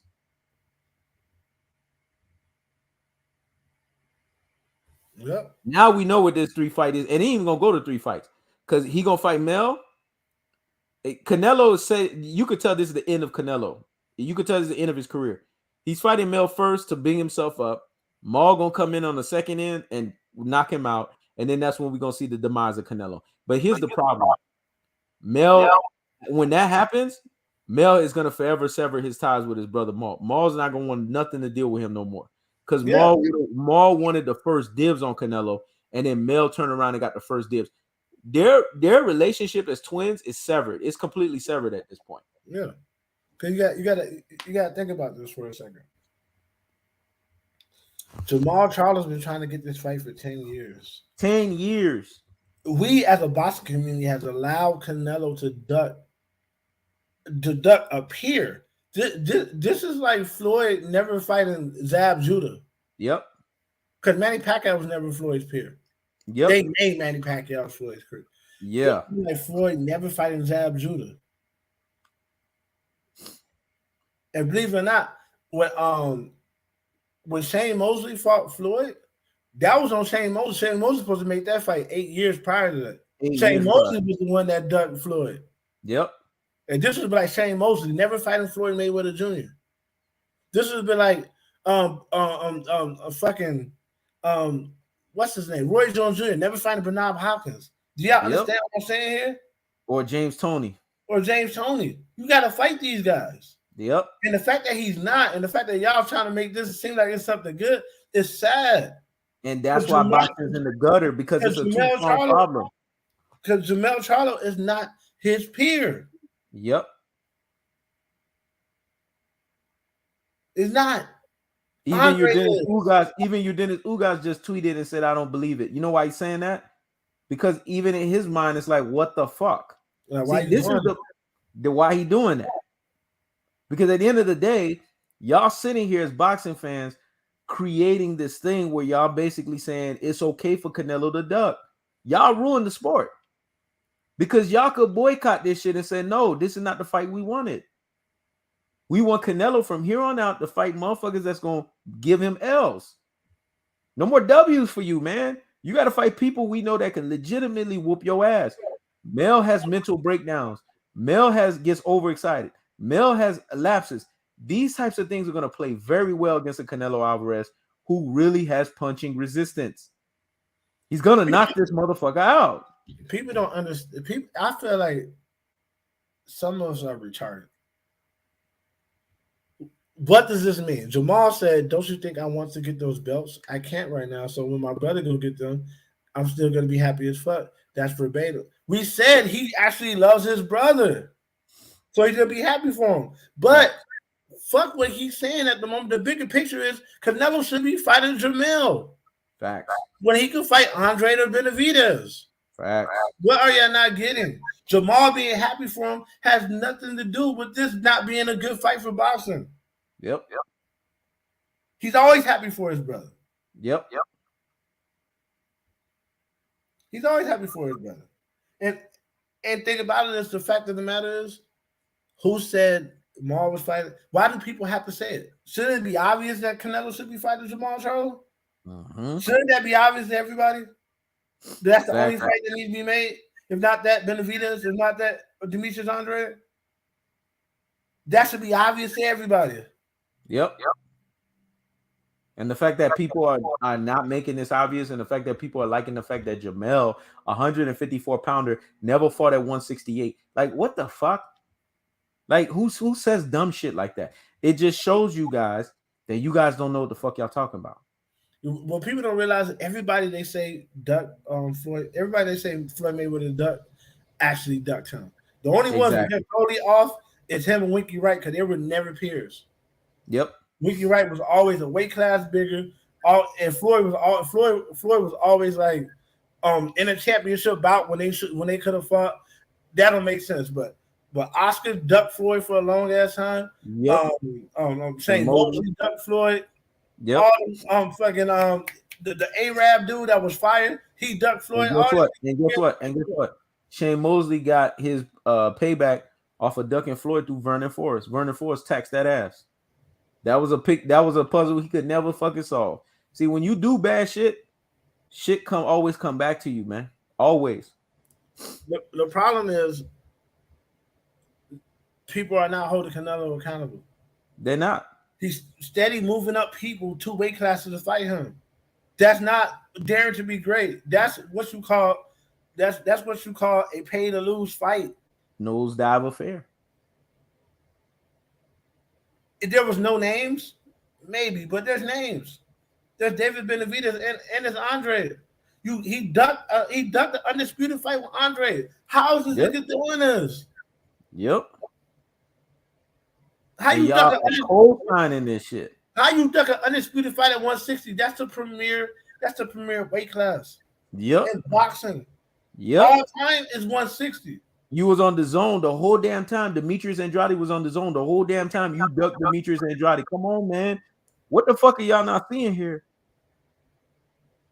You was at 168 for a minute. David Benavidez. You fought everybody but David Benavidez. What are you not seeing here? You fought Caleb Smith. You saw all these motherfuckers. You fought what's that other motherfucker's name? You fought Caleb Smith. You fought that other motherfucker. All these motherfuckers took pay to lose at 168, but you didn't fight David Benavidez. You had Jamal Charlo. You ducked for a decade. I'm tired of y'all boxing, man. Y'all don't know shit about this sport, bro. Ross, anything else you want to say, man? We gonna just get up out of here. No, I'm good, man. All right, I ain't got nothing else to say, man. Because these motherfuckers right here, now we gotta go on our shit. We gotta say our shit, and then these dumb motherfuckers 3-4 years later, I already know. That's why I call y'all dumb, because y'all really are dumb. I'm gonna just flat out say it. Y'all really are dumb. Every 3 to 4 years later, man, he knows y'all said it. He knows Tom Ross, y'all said it. Oh, y'all said it. Y'all never catch this shit in the moment. Never. Yeah. But it is what it is, man. At the end of the day, y'all enjoy the rest of y'all Friday. Don't get too fucking crazy out here. And Jamel Charlo's getting knocked the fuck out. You heard it here first with He Knows and Tom Ross. All right, peace. Peace, bro.